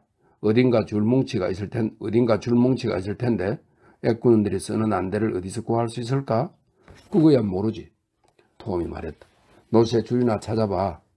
차고 안에서 그들은 상자들을 뒤진 끝에 줄뭉치를 찾아냈다. 톰은 연결봉을 바이스에 넣고 피스톤 고리를 홈속으로 누르면서 고리 주위에 조심스레 줄을 감았다. 중간에 줄이 뒤틀린 부분이 나오면 망치로 두드려 폈다. 줄을 다 감은 다음 그는 피스톤을 돌려가며 줄을 두드렸다. 피스톤 표면이 평평해질 때까지. 그는 손가락으로 피스톤을 쓸어보며 고리와 줄이 피스톤 벽과 가진해졌는지 확인했다. 차고 안이 점점 어두워졌다. 애꾸는 남자가 손전등을 가져와 비춰주었다. 톰이 말했다. 그렇지, 이봐. 이 손전등 얼마에 팔래? 글쎄, 별로 좋은 물건이 아닌데 새 전지 사는데 15센트 들었으니까 35센트만 내.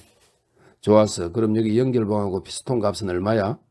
애꾸는 남자는 손마디로 이마를 문질렀다. 그 바람에 이마에서 때가 한 줄 벗겨져 나왔다. 글쎄, 모르겠어. 사장이 있으면 부품 장부를 뒤져서 새 부품 가격이 얼마인지 알아낼 텐데. 그리고 당신들이 작업하는 동안 당신들이 얼마나 다급한 상황인지 돈은 얼마나 있는지 알아내서 뭐 장부의 가격이 8달러로 나와 있다면 그 인간은 그 중고품을 팔면서 5달러를 부를 거야. 만약 당신들이 시끄럽게 떠들어대면 3달러에 살 수도 있을 테고. 내가 괜한 소리를 하는 것 같겠지만 그 인간은 진짜 개자식이야. 그 물건이 당신들한테 얼마나 필요한지 알아낸다고. 고리 기어를 차 한 대 값보다 더 비싼 값에 팔아넘기는 것도 봤는데 뭐. 알았어. 어쨌든 내가 당신한테 얼마를 주면 돼? 한 1달러쯤? 좋아. 그리고 여기 소켓 렌치 값으로 25센트를 줄게. 이게 있으면 일이 2배로 쉬워지거든. 그는 동전을 건네주었다. 고마워. 그리고 그 눈 가려. 톰과 엘은 트럭에 올라탔다. 이제 사방이 칠흑같이 어두웠다. 엘이 시동을 걸고 헤드라이트를 켰다. 톰이 말했다. 잘 있어. 나중에 캘리포니아에서 볼 수 있으면 보자고. 두 사람은 고속도로를 가로질러 방향을 돌린 다음 온 길을 되짚어 가기 시작했다. 애꾸는 남자는 두 사람이 떠나는 것을 지켜보다가 차고를 가로질러 그 뒤에 자기 오두막으로 갔다. 안은 어두웠다. 그는 손으로 주위를 더듬으며 바닥에 누운 매트리스까지 가서 길게 들어누워 울기 시작했다. 고속도로를 휙휙 지나가는 자동차들은 그를 둘러싼 고독의 벽을 한층 더 단단하게 만들어줄 뿐이었다. 톰이 말했다. 만약 너가 아까 나더러 이 부품을 구해서 오늘 밤 안에 자동차를 고치자고 했다면 난 미친 소리라고 했을 거다. 엘이 말했다. 우리가 잘 고칠 수 있을 거야. 하지만 형이 해. 내가 하면 나사를 너무 단단하게 쬐서 부품이 타버리거나 나사가 너무 헐거워서 저게 떨어져 나가버릴 것 같으니까. 톰이 말했다. 내가 할게. 또 고장나면 나는 거지 뭐. 믿져야 본전이잖아. 엘은 어둠 속을 바라보았다. 헤드라이트 불빛은 어둠을 전혀 밝혀주지 못했지만 저 앞에서 사냥에 나선 고양이의 눈이 불빛을 받아 초록색으로 반짝였다. 형이 그 사람을 아주 따끔하게 혼내줬어. 앞으로 어떻게 해야 하는지도 말해줬고. 젠장, 그자가 자초한 거야. 눈 하나 잃었다고 자기를 불쌍해하면서 모든 걸 눈 탓으로 돌리다니. 게으름뱅이의 더러운 개자식이야. 사람들이 자기를 그렇게 대하는 것에도 다 이유가 있다는 걸 알면 정신을 차릴지도 모르지. 엘이 말했다. 형, 축바지가 타버린 건 내 잘못이 아니야. 톰은 잠시 침묵을 지켰다. 너 아무래도 좀 혼나야겠다. 엘, 넌 지금 엉뚱한 소리만 하고 있어. 누가 널 탓할까봐 겁이 나서. 너가 왜 그러는지 난 다 알지. 젊은 애들은 혈기가 넘쳐서 항상 굉장한 사람이 되고 싶어하지. 하지만 말이다 엘, 너한테 덤비는 사람이 없는데도 먼저 방어 자세를 취하지 마. 너한테 뭐라고 하는 사람은 없을 거야. 엘은 아무 대답이 없었다. 그저 앞만 똑바로 바라볼 뿐이었다. 트럭이 들컹거렸다. 길 옆에서 고양이 한 마리가 갑자기 튀어나오자 엘은 녀석을 치려고 운전대를 급히 꺾었지만 마치지 못했다. 고양이는 풀 속으로 펄쩍 뛰어들어갔다. 잡을 수 있었는데 엘이 말했다. 형, 코니가 밤에 공부할 거라는 얘기 들었어? 나도 밤에 공부를 해볼까 생각해 봤는데 있잖아. 라디오나 텔레비전이나 디젤 엔진 기술 같은 거 그런 식으로 시작할 수 있을지도 몰라. 그럴지도 모르지. 먼저 강의 비용으로 놈들이 돈을 얼마나 뜯어내는지 알아봐. 그리고 너가 정말로 그 공부를 할 건지 생각해보고. 메갈레스트에도 우편으로 강의를 듣는 사람들이 있었어. 그런데 내가 알기로는 공부를 제대로 끝마친 놈이 하나도 없었다고. 실증이 나서 그냥 내팽개친 거지. 아차, 먹을 걸 안 사왔네. 어머니가 많이 보내셨잖아. 목사님이 그걸 다 드셨겠어? 좀 남아있을 거야. 캘리포니아까지 시간이 얼마나 걸릴지 모르겠다. 나도 몰라. 그냥 부지런히 가는 거지 뭐. 두 사람은 침묵에 잠겼다. 어둠이 내리고 별들이 하얀색으로 선명하게 빛났다. 트럭이 멈추자 게이시가 다치의 뒷좌석에서 나와 길가로 느릿느릿 걸어왔다. 이렇게 빨리 올 줄 몰랐는데 그가 말했다. 톰은 부품들을 산 마대 조각을 들어 올렸다. 운이 좋았어요. 손전등도 구했으니까 지금 당장 수리를 시작할 거예요. 저녁도 안 먹었잖아. 다 끝낸 다음에 먹죠 뭐. 엘, 차를 도로에서 조금 더 떨어뜨려 놓고 이리 와서 불 좀 들고 있어. 그는 곧장 닫지 자동차로 가서 등을 땅에 대고 차 밑으로 기어들어갔다. 엘이 엎드린 자세로 따라 들어와 손전등을 비췄다. 내 눈에다 비추면 어떡해. 저쪽 위로 올려. 톰은 피스톤을 실린더에 끼워 돌렸다. 노쇠줄이 실린더 벽에 살짝 걸렸다. 그는 그 줄을 재빨리 밀어 고리 옆으로 넣었다. 헐거워서 다행이야. 안 그러면 압축될 때 피스톤이 멈춰버릴 텐데 아무 문제없이 잘 굴러갈 것 같다. 저 줄이 고리에 엉키지 않도록 빨아야지. 엘이 말했다. 그래서 내가 줄을 망치로 두드려서 편 거야. 줄이 벗겨지지는 않을 거다. 그냥 녹아서 벽에 동판처럼 달라붙어 버릴지도 몰라. 저 줄 때문에 벽이 긁히진 않을까? 톰이 소리내어 웃었다. 세상에, 그 정도는 저 벽이 건드릴 수 있어. 벌써 뒤지 구멍처럼 기름을 빨아들이고 있잖아. 기름을 조금 더 먹는다고 해서 문제될 건 없어. 그는 굴대 위에 연길봉을 붙이고 아래쪽을 시험해 보았다. 쐐기가 좀 필요하겠다. 그가 말했다. 케이시, 왜? 제가 지금 축바지를 끼울 거거든요. 크랭크 옆에 가 있다가 제가 돌리라고 하면 천천히 돌리세요. 그는 나사를 조였다. 지금이에요. 천천히 돌려요.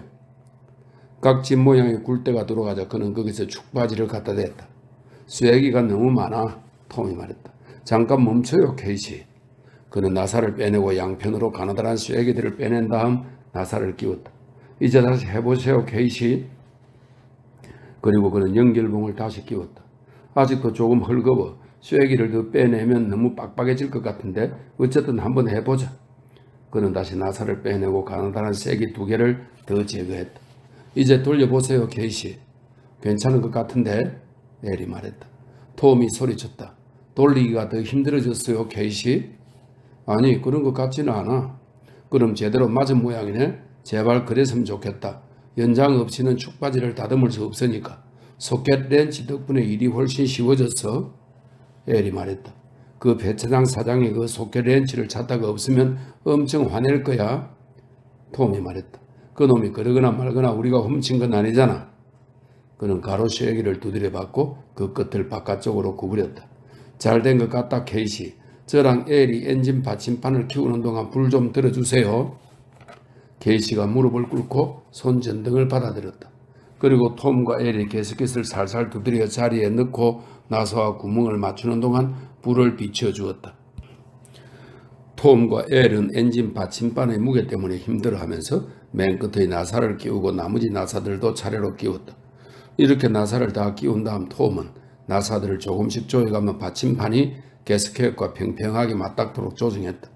그리고 고정 나사를 3개 조였다. 다 된 것 같다, 톰이 말했다. 그는 기름막이를 조이고 엔진 받침판을 유심히 살펴본 다음 손전등을 건네받아 땅바닥을 살폈다. 저기 있네. 차에 다시 기름을 넣어야지. 두 사람은 차 밑에서 기어나와 양동이에 든 기름을 크랭크실에 다시 부었다. 톰은 새는 곳이 없는지 게스켓을 살펴보았다. 됐어, 엘, 시동을 걸어봐. 그가 말했다. 엘은 차에 올라타서 시동 발판을 밟았다. 부르릉 소리와 함께 모터가 돌기 시작했다. 푸른색 연기가 배기관에서 쏟아져 나왔다. 속도를 줄여! 톰이 소리쳤다. 이러다가 기름이 다 타서 줄이 없어져 버리겠어. 벌써 가늘어지고 있다고. 그는 조심스레 모터 돌아가는 소리에 귀를 기울였다. 점화선을 치우고 차를 공전시켜. 그는 다시 귀를 기울였다. 됐어, 엘, 시동을 꺼. 제대로 꽂힌 것 같다. 이제 밥이나 먹자. 형, 진짜 솜씨가 좋은데? 엘이 말했다. 왜 아니겠어? 정비소에서 1년을 일했는데 한 200마일 정도는 차를 천천히 살살 몰아야 돼. 차가 적응할 시간을 줘야지. 두 사람은 기름기로 뒤덮인 손을 잡초에 닦은 다음 바지에 대고 문질렀다. 그리고 개글스레 돼지고기를 먹으며 병에 든 물을 마셨다. 배고파 죽는 줄 알았네. 엘이 말했다. 이제 어떡하지? 야영장으로 갈까? 톰이 말했다. 글쎄, 우리한테 50센트를 더 내라고 하지 않을까? 일단 가서 식구들한테 차를 다 고쳤다고 얘기하자. 만약 우리들이 돈을 더 내라고 하면 그냥 떠나지 뭐. 식구들도 일이 어떻게 됐는지 궁금할 거야. 어머니가 오늘 오후에 그렇게 나서준 게 얼마나 다행인지.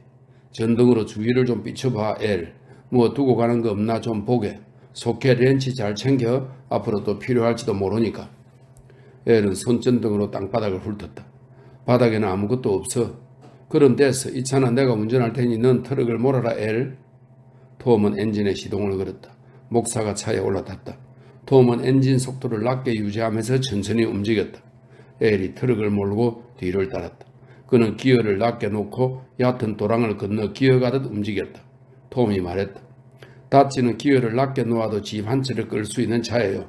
그런데 이 차는 힘이 많이 약해졌어요. 우리한텐 좋은 일이죠. 축바지를 살살 길들이고 싶으니까. 고속도로에 올라선 다음에도 다치는 천천히 움직였다. 12V짜리 헤드라이트 덕분에 도로 위에 노란빛이 나는 작은 빛 덩어리가 생겼다. 케이시가 톰에게 시선을 돌렸다. 자네들이 자동차를 수리할 줄 안다니 재미있구먼. 불빛을 비추면서 금방 고쳐버렸잖아. 난 차 같은 거 절대 못 고치는데. 자네들이 일하는 걸 조금 전에 봤어도 마찬가지야. 어렸을 때부터 관심이 있어야 돼요. 그냥 알기만 한다고 되는 게 아니거든요. 요즘 아이들은 이것저것 따져보지 않고도 자동차 하나를 분해할 수 있어요. 산토끼 한 마리가 빗속에 붙들렸다가 깡충깡충 뛰면서 편안하게 앞으로 나아갔다. 녀석이 한 번 뛸 때마다 커다란 귀가 풀럭거렸다. 녀석은 가끔 도로를 벗어나려고 했지만 어둠의 벽에 밀려 다시 도로로 돌아오곤 했다. 저 멀리 앞에서 밝은 헤드라이트 불빛이 나타나 톰 일행을 향해 다가왔다. 토끼는 잠시 머뭇거리다가 방향을 돌려 비교적 어두운 편인 다찌의 불빛을 향해 도망쳤다. 녀석이 바퀴에 치이는 순간 차가 살짝 들컹거렸다.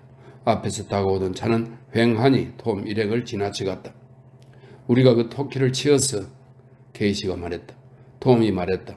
일부러 짐승들을 치려고 하는 사람들도 있어요. 하지만 난 이런 일이 있을 때마다 조금 소름이 끼쳐요. 소리를 들어보니 자동차는 괜찮은 것 같은데요. 고리들이 지금쯤이면 틀림없이 길들었을 거예요. 차에서 연기가 지독하게 나오지도 않고요. 자네 솜씨가 아주 대단해. 케이시가 말했다. 나무로 지은 작은 집 한 채가 야영장을 지배하듯 서 있었다. 그 집의 현관 베란다에서는 휘발유 램프가 쉬쉬 소리를 내며 주위를 하얗게 밝혔다. 집 근처에 천막 대여섯 채가 서 있었고 천막 옆에는 자동차들이 있었다. 다들 식사를 끝낸 다음이었지만 타다 남은 모닥불이 천막 옆에서 아직도 밝게 빛나고 있었다. 램프가 걸려있는 베란다 현관에 남자 몇 명이 모여 있었다. 강렬한 하얀 불빛 속에 그들의 강인한 근육질 얼굴이 드러났다. 이마와 눈에는 모자 때문에 검은 그림자가 드리워져 있었고 상대적으로 턱이 두드러져 보였다. 그들은 계단에 앉아 있었다. 베란다 바닥에 팔꿈치를 대고 땅바닥에 서 있는 사람도 있었다. 훌쭉한 몸에 뚱한 표정을 한 집주인은 베란다에 놓인 의자에 앉아 있었다. 그는 벽에 등을 기댄 채 손가락으로 무릎을 톡톡 두드렸다. 집 안에서는 등유 램프가 타오르고 있었지만 빛이 약해서 휘발유 램프의 이글거리는 빛 때문에 제대로 보이지도 않았다. 현관 베란다에 모인 남자들은 집주인을 에워싸고 있었다. 톰은 다찌를 길가로 몰고 가서 세웠다. 엘은 트럭을 몰고 입구를 통과했다. 우리까지 안으로 들어갈 필요는 없어요. 톰이 말했다. 그는 차에서 내려 입구를 지나 하얗게 빛나는 램프를 향해 걸어갔다. 집주인이 뒤로 기댔던 몸을 세워 앞으로 숙였다. 여기서 야영할 거요? 톰이 말했다. 아니요, 우리 식구들이 여기 있어요. 저 왔어요, 아버지. 맨 아래 계단에 앉아있던 아버지가 말했다. 일주일은 걸릴 줄 알았는데 차는 다 고친 거냐? 진짜 운이 좋았어요. 어두워지기 전에 부품을 구했으니까 날이 밝자마자 떠날 수 있어요. 아버지가 말했다. 잘 됐다. 너희 어머니가 걱정을 많이 했어. 할머니는 정신을 놓으셨고. 예, 애한테 들었어요. 지금은 좀 어떠세요? 그렇지. 최소한 지금은 주무시고 계시니까. 집주인이 말했다. 차를 갖고 들어와서 야영을 할 생각이라면 50센트를 내요. 천막 칠 때도 있고 물하고 장작도 있어. 그리고 아무도 당신들을 귀찮게 하지 않을 거예요. 톰이 말했다. 젠장, 우리 길가에 저 또랑에서도 잘 수 있어요. 그러면 돈 한 푼 안 된다고. 집주인이 손가락으로 무릎을 톡톡 쳤다. 밤이 되면 보안관 보호가 오거든. 그 친구가 귀찮게 굴지도 몰라요. 이 주에서는 밖에서 자는 게 불법이라 불황자들을 단속하는 법이 있어서 말이야. 내가 당신한테 50센트를 주면 불황자가 아니라는 얘기인가요? 그렇지. 톰의 눈이 분노로 이글거렸다. 보안관보가 혹시 당신 처남 아니야? 집주인이 앞으로 몸을 숙였다. 아니야. 우리 같은 사람이 당신 같은 불황자들한테서 연수를 들어야 하는 시대는 아직 아닌 것 같은데. 우리한테 50센트를 받아가는 게 당신한테는 아주 문제가 안 된단 말이지? 그래. 우리가 언제 불황자가 된 건데? 우린 당신한테 구걸한 적도 없어요. 그런데 우리가 전부 불황자라고? 우린 잠시 누워서 쉴 수 있게 해주겠다며 당신한테 돈을 요구하는 짓은 안 해. 베란다 위의 남자들은 딱딱하게 긴장해서 꼼짝도 하지 않고 침묵을 지켰다. 그들의 얼굴에는 표정이 없었다. 모자 그림자에 가린 눈동자들이 몰래 집주인의 얼굴로 향했다. 아버지가 효통을 쳤다. 그만해라 톰. 그래요, 그만두죠. 계단에 앉거나 베란다에 기댄 남자들은 조용했다. 램프의 강렬한 빛 속에서 그들의 눈이 반짝였다. 그들의 얼굴은 딱딱하게 굳어 있었고 몸은 꼼짝도 하지 않았다. 오로지 눈동자만이 말하는 사람들의 얼굴을 차례로 바라보았다. 그들의 얼굴도 표정 하나 없이 조용했다. 벌레 한 마리가 램프에 부딪혀 어둠 속으로 떨어졌다. 어떤 천막에서 아이가 투정을 부리는 소리가 들려왔다. 여자가 부드러운 목소리로 아이를 달래다가 나지막하게 노래를 부르기 시작했다. 예수님이 사랑하시는 우리 아기 잘 자라 잘 자라. 예수님은 밤에도 너를 지켜보신단다. 잘 자라 잘 자라. 베란다에서 램프가 쉬쉬 소리를 냈다. 집주인은 V자 모양으로 앞이 파인 셔츠 속을 걸쩍거렸다. 하얀 가슴털이 엉켜 있는 것이 보였다. 그는 자신이 공경에 빠졌음을 알고 경계를 늦추지 않았다. 그는 빙 둘러앉은 남자들을 유심히 바라보았다. 혹시 얼굴에 어떤 표정이 나타나 있지 않나 하고 사람들은 꼼짝도 하지 않았다. 톰은 오랫동안 침묵을 지켰다. 그의 검은 눈이 천천히 집주인을 올려다보았다. 그가 말했다. 난 문제를 일으키고 싶지 않아요. 나를 불황자 취급한 건 좀 심했어. 그렇다고 내가 무서워하는 것도 아닌데. 그는 부드러운 목소리로 말을 이었다. 당신하고 당신이 얘기하는 그 보안관보를 내 주먹으로 상대해 주죠. 지금 당장. 하지만 그래봤자 무슨 소용이 있을까? 남자들이 부스럭거리며 자세를 바꿨다. 그들의 반짝이는 눈이 천천히 집주인의 입을 향했다. 그들은 그의 입술이 움직이는지 지켜보고 있었다. 집주인은 마음이 놓였다. 자신이 이겼다는 느낌이 들었다. 하지만 상대를 몰아붙여도 될 만큼 결정적인 승리는 아니었다. 50센트도 없어요? 그가 물었다. 물론 있죠. 하지만 내가 그 돈을 써야 하거든요. 그냥 잠이나 자려고 그 돈을 내놓을 수는 없어요. 하지만 다들 먹고 살아야 하지 않소? 톰이 말했다. 그렇죠. 그저 다른 사람한테서 먹을 걸 빼앗지 않고도 먹고 살 수 있는 방법이 있으면 좋겠다고 생각할 뿐이에요. 남자들이 다시 부시럭거렸다. 아버지가 말했다. 우리 내일 아침 일찍 떠날 거요. 이 봐요 주인 양반. 우린 이미 돈을 냈어. 여기 이놈은 우리 식구야. 이 녀석이면 울면 안 되겠소? 이미 돈을 냈는데. 차 한 대당 50센트요. 집주인이 말했다. 우리한텐 자동차가 없어. 차는 밖에 길가에 세워놨으니까. 집주인이 말했다. 당신 아들이 차를 타고 왔잖소. 앞으로는 다른 사람들도 전부 차를 밖에 두고 들어와서 내 땅을 공짜로 사용하려 들 텐데. 톰이 말했다. 우리가 먼저 떠날게요. 아침에 만나죠. 식구들이 오는지 우리가 살펴볼게요. 에일이 여기 남고 큰아버지가 우리와 같이 가면 돼요. 그는 집주인을 바라보았다. 그러면 당신도 불만 없겠지? 그는 재빨리 양보하는 척 결정을 내렸다. 여기 머무르는 사람 숫자가 같다면 문제될 것 없지. 톰은 담배 쌈지를 꺼냈다. 흐물흐물하게 늘어진 회색 쌈지 안에는 축축한 담배 가루가 조금 남아있을 뿐이었다. 그는 가늘게 담배를 말고 나서 쌈지를 던져버렸다. 우린 금방 떠날 거야. 그가 말했다. 아버지가 둥글게 모여 앉은 사람들을 향해 말했다. 식구들이 헤어져서 가야 한다니. 우리처럼 자기 땅을 갖고 있던 사람들이. 우린 게으른 사람들이 아니요. 트랙터 때문에 쫓겨날 때까지 우린 농사를 짓던 사람들이요. 눈썹이 햇빛에 발에서 노랗게 변하고 몸매가 호리호리한 젊은이가 천천히 고개를 돌리며 물었다. 소작이었어요? 물론 소작이었지. 옛날부터 우리가 부쳐먹던 땅이야. 젊은이가 다시 앞을 바라보며 말했다. 우리도 마찬가지예요. 아버지가 말했다. 이런 상태가 오래가지 않을 테니 다행이야. 우린 섭으로 가서 일자리를 구한 다음에 물 좋은 농지를 살 생각이야. 베란다 가장자리 근처에서 누더기 옷을 입은 남자 하나가 일어섰다. 그의 검은 외투는 너덜너덜했고 무명 바지의 무릎은 아예 있지도 않았다. 흙먼지 때문에 검게 변한 그의 얼굴에는 땀이 흘러내린 자국을 따라 줄무늬가 나 있었다. 그가 아버지를 향해 고개를 돌렸다. 돈을 꽤 갖고 있는 모양입니다. 아버지가 말했다. 아니, 돈은 한 푼도 없어. 하지만 식구가 많으니 일도 많이 할 수 있지. 다들 건장한 남자들이거든. 거기서 높은 품삯을 받아 한 대 모을 거요. 그러면 다 잘 해낼 수 있을 거야. 누더기를 입은 남자는 아버지가 말하는 동안 아버지를 빤히 바라보다가 웃음을 터뜨렸다. 그의 웃음소리가 울음소리처럼 톤이 높은 소리로 변해갔다. 둘러앉은 사람들이 그를 향해 시선을 돌렸다. 남자는 너무 웃은 나머지 기침을 하기 시작했다. 그가 간신히 기침을 멈췄을 때 붉게 변한 그의 눈에는 눈물이 고여 있었다. 거기 가서 아이고 세상에. 웃음이 다시 터져나왔다. 거기 가서 높은 품삯을 받는다. 아이고 세상에. 그는 웃음을 멈추고 음흉하게 물었다. 오렌지를 딸 건가요? 아니면 복숭아? 아버지가 당당한 목소리로 대답했다. 뭐든 거기 있는 일자리를 잡을 거요. 거긴 일자리가 많아. 누더기를 친 남자가 숨을 죽이고 키득거렸다. 톰이 환한 얼굴로 그를 바라보았다. 뭐가 그렇게 우스운 겁니까? 누더기를 걸친 남자가 입을 다물더니 뚱한 표정으로 베란다 바닥을 바라보았다. 여러분, 모두 틀림없이 캘리포니아로 가는 거겠죠? 아버지가 말했다. 아까 말했잖소. 당신이 짐작하고 말고 할 것도 없어요. 누더기를 걸친 남자가 천천히 말했다. 나는 거기서 돌아오는 길입니다. 거기 갔다 오는 거라고요. 사람들의 얼굴이 순식간에 그를 향했다. 모두들 딱딱하게 굳어 있었다. 램프에서 시식거리며 불이 타오르는 소리가 한숨처럼 작아지자 집주인이 의자에서 일어나 소리가 다시 선명하게 커질 때까지 램프에 펌프질을 했다. 그는 다시 의자로 돌아가 앉았지만 아까처럼 등받이를 뒤로 기울이지는 않았다.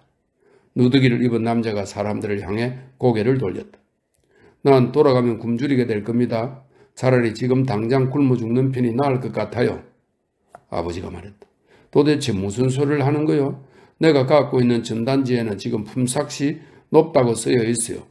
바로 조금 전에도 신문에서 과일을 딸 일손이 필요하다는 얘기를 봤단 말이에요. 누더기를 입은 남자가 아버지에게 시선을 돌렸다. 고향에 돌아갈 곳이 있어요? 아버지가 말했다. 아니, 우린 쫓겨났어. 놈들이 트랙터로 우리 집을 뭉개버렸거든. 그럼 돌아갈 생각이 없군요. 당연히 없지. 그럼 공연히 댁을 불안하게 만들지 않겠습니다. 누더기를 걸친 남자가 말했다. 당신이 무슨 말을 해도 불안할 것 없어. 내가 갖고 있는 전단지에 일손이 필요하다고 쓰여 있으니까. 사람이 필요하지 않은데도 그런 전단지를 뿌린다는 건 말이 안 되잖소. 그것도 다 돈이 드는 일인데 사람이 필요하지 않았다면 그런 걸 뿌리지도 않았을 거요. 댁을 불안하게 만들고 싶지 않아요. 아버지가 화를 내며 말했다. 실없는 소리를 해놓고 이제 와서 입을 다물겠다고? 내가 가진 전단지에는 일손이 필요하다고 쓰여 있고 당신은 마구 웃어대면서 그런 게 아니라고 하고 도대체 어느 쪽에 거짓말을 하는 거지? 누더기를 입은 남자가 아버지의 환한 눈을 내려다보았다. 미안한 표정이었다. 그가 말했다. 전단지가 옳아요. 일손이 필요합니다. 그럼 당신은 왜 공연히 웃어서 사람을 불안하게 만드는 거요? 거기서 필요한 사람이 어떤 사람인지 댁들이 모르고 있으니까요. 무슨 소리요? 누더기를 입은 남자가 마음을 정한 모양이었다. 이 봐요. 전단지에 필요한 사람이 몇 명이나 된다고 쓰여 있어요? 800명. 그것도 작은 농장에 필요한 인원이 그만큼이라고. 오렌지색 전단지인가요? 뭐 그렇소. 어떤 사람 이름이 거기에 쓰여 있죠. 어쩌고 저쩌고 하면서 노동력 공급회사라고 돼 있죠. 아버지가 주머니에서 전단지를 꺼냈다. 맞소. 당신이 어떻게 하는 거지? 남자가 말했다. 잘 들어요. 그건 말이 되지 않습니다. 그 사람은 800명이 필요하다면서 전단지를 5,000장이나 찍었어요. 그걸 본 사람이 아마 2만 명은 될 겁니다. 그리고 이 전단지 때문에 섭으로 가고 있는 사람이 2,000에서 3,000명은 될 거고요. 걱정 때문에 제정신을 잃어버린 사람들이죠. 말도 안 되는 소리 하지 마시오. 아버지가 소리쳤다. 이 전단지를 뿌린 사람을 직접 보면 알 겁니다. 그 사람이나 그 사람 밑에서 일하는 사람을 만나게 될 거예요. 도랑 옆에서 천막을 치고 다른 사람들과 함께 야영을 하고 있으면 그 작자가 천막 안을 들여다보며 먹을 것이 좀 남았느냐고 물을 겁니다. 남은 게 없다고 하면 그 작자는 일자리가 필요하냐고 묻죠. 그래서 당연히 필요하죠. 선생님, 일자리를 마련해 주신다면 정말 감사하겠습니다. 이렇게 말하면 그 작자는 내가 당신들을 써먹을 수 있을 것 같다 라고 말할 겁니다. 그래서 언제부터 일을 시작하면 되겠느냐고 물으면 그 작자는 몇 시에 어디로 가라고 일러주고는 또 다른 천막으로 가죠. 그 작자한테 필요한 건 200명인데 그 작자는 500명한테 얘기를 합니다. 그러면 그 얘기를 들은 사람들이 또 다른 사람들한테 얘기를 하죠. 그래서 그 장소에 가보면 사람이 1,000명이나 모여 있어요. 전단지를 뿌린 사람은 1시간에 20센트를 주겠다라고 말합니다. 그러면 사람들 중 절반이 그냥 가버리죠.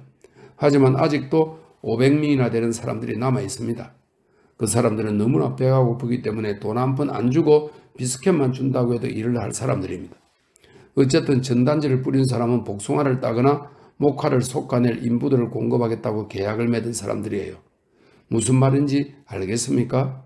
사람이 많이 모일수록 그 사람들이 배가 고플수록 그 작자가 임금을 적게 줄 수 있다는 겁니다. 게다가 그 작자는 가난한 한 아이가 딸린 사람들을 골라요. 왜냐하면 에이 공연히 불안하게 만들지 않겠다고 했는데. 둘러앉은 사람들이 차가운 표정으로 그를 바라보았다. 그들의 눈은 그의 말을 저울질해 보고 있었다. 누더기를 걸친 남자가 점점 어색한 표정을 지었다. 여러분을 불안하게 만들기 싫다면서 결국 그렇게 하고 있네요. 여러분은 그냥 계속 갈 텐데 다시 돌아갈 사람들이 아닌데. 침묵이 현관 베란다를 짓눌렀다. 램프에서 시시 소리가 났고 나방들이 그 주위를 후광처럼 빙빙 돌고 있었다. 누더기를 입은 남자가 불편한 표정으로 말을 계속했다. 일자리를 줄 수 있다는 사람을 만났을 때 어떻게 해야 하는지 알려드리죠. 그 사람한테 돈을 얼마나 줄 거냐고 물으세요. 그리고 그 액수를 글자로 적어 달라고 하세요. 그렇게 해야 합니다. 그렇게 안 하면 분명히 사기를 당할 거예요. 집주인이 누더기를 입은 사람을 더 자세히 보려고 의자에서 몸을 앞으로 숙였다. 그가 가슴에 난 회색 털을 긁으면서 차가운 목소리로 말했다. 당신 혹시 공연히 말썽이나 일으키고 다니는 친구 아니야? 일부러 노동자 행세를 하는 것 아니냐고. 누더기를 입은 남자가 소리쳤다. 하나님께 맹세코 절대로 아닙니다. 집주인이 말했다. 그런 놈들이 아주 많지. 돌아다니면서 말썽을 부리는 놈들, 사람들을 미치게 만드는 놈들, 공연히 참견한 놈들, 그런 놈들이 아주 많아. 언젠가 우리가 그런 놈들을 다 잡아 넣을 거야. 말썽이나 일으키고 다니는 놈들, 그 놈들을 전부 외국으로 쫓아버릴 거라고. 사람들은 일하고 싶어해. 일하지 않는 놈들은 죄다 꺼져버려. 그런 놈들이 말썽을 이렇게 가만히 내버려 둘 줄 알아? 누더기를 입은 남자가 몸을 똑바로 고추 세웠다. 난 여러분한테 알려드리고 싶었을 뿐입니다. 내가 이걸 알아내는데 1년이 걸렸죠? 그동안 아이 둘이 죽었고 마누라도 죽었습니다. 하지만 내가 하려던 얘기를 지금 할 수는 없습니다. 그럴 수는 없죠. 나도 옛날에는 남들 얘기를 듣지 않았으니까. 어린 자식들이 뼈만 앙상한 몸에 배만 부풀어 오른 모습으로 몸을 부들부들 떨며 강아지처럼 낑낑거리면서 천막 안에 누워있는데 나는 일자리를 얻으려고 돌아다녔습니다. 돈을 벌려고, 품삯을 받으려고 그런 게 아니에요. 그가 소리쳤다. 젠장, 밀가루 한 컵과 돼지기름 한 숟갈을 구하려고 그런 겁니다. 그런데 금시관이 와서 그러더군요. 아이들이 심장마비로 죽었다고. 그걸 서류에 써놓고 있었습니다. 애들은 몸을 부들부들 떨고 있었어요. 배가 돼지 오줌포처럼 부풀어 오른 모습으로. 사람들은 말이 없었다. 몇몇 사람은 약간 입을 벌리고 있었다. 그들은 밭은 숨을 내뱉으면서 남자를 지켜보았다. 누더기를 입은 남자가 둘러앉은 사람들을 둘러보고는 몸을 돌려 재빨리 어둠 속으로 사라졌다. 어둠이 그의 모습을 삼켜버렸지만 그 후로도 한참 동안 발을 질질 끄는 그의 발소리가 들려왔다. 발소리가 도로를 따라 이어지다가 고속도로로 차 한 대가 지나가자 그 불빛에 도로를 따라 발을 질질 끌며 걷고 있는 남자의 모습이 드러났다. 그는 고개를 푹 숙인 채 검은 외투 주머니에 양손을 넣고 있었다. 사람들은 불안해했다. 누군가가 말했다. 저기 시간이 늦었는데 가서 자야겠어요? 집주인이 말했다. 아마 게으른 놈일 거요. 요즘은 저런 게으른 놈들이 하도 많이 돌아다녀서 말이야. 그리고 그는 더 이상 말을 하지 않은 채 의자를 다시 벽 쪽으로 기울이고 손가락으로 자기 목을 만지작거렸다. 톰이 말했다. 잠깐 가서 어머니를 좀 만나고 올게요. 그 다음에 움직이죠. 조도 집안 남자들은 자리를 떴다. 아버지가 말했다. 아까 그 사람 말이 사실일까? 목사가 대답했다. 틀림없는 사실입니다. 그 사람한테는 그게 사실이에요. 지어낸 얘기가 아닙니다. 톰이 다그치듯 물었다. 그럼 우리는요? 우리가 그런 일을 당하게 될까요? 그거야 모르지. 케이시가 말했다. 그거야 모르지. 아버지가 말했다. 그들은 밧줄 위로 방수포를 펼쳐서 만든 천막을 향해 걸어갔다. 천막 안은 어둡고 조용했다. 천막이 가까워졌을 때 문간 근처에서 회색 형체가 부시럭거리더니 사람 키만하게 커졌다.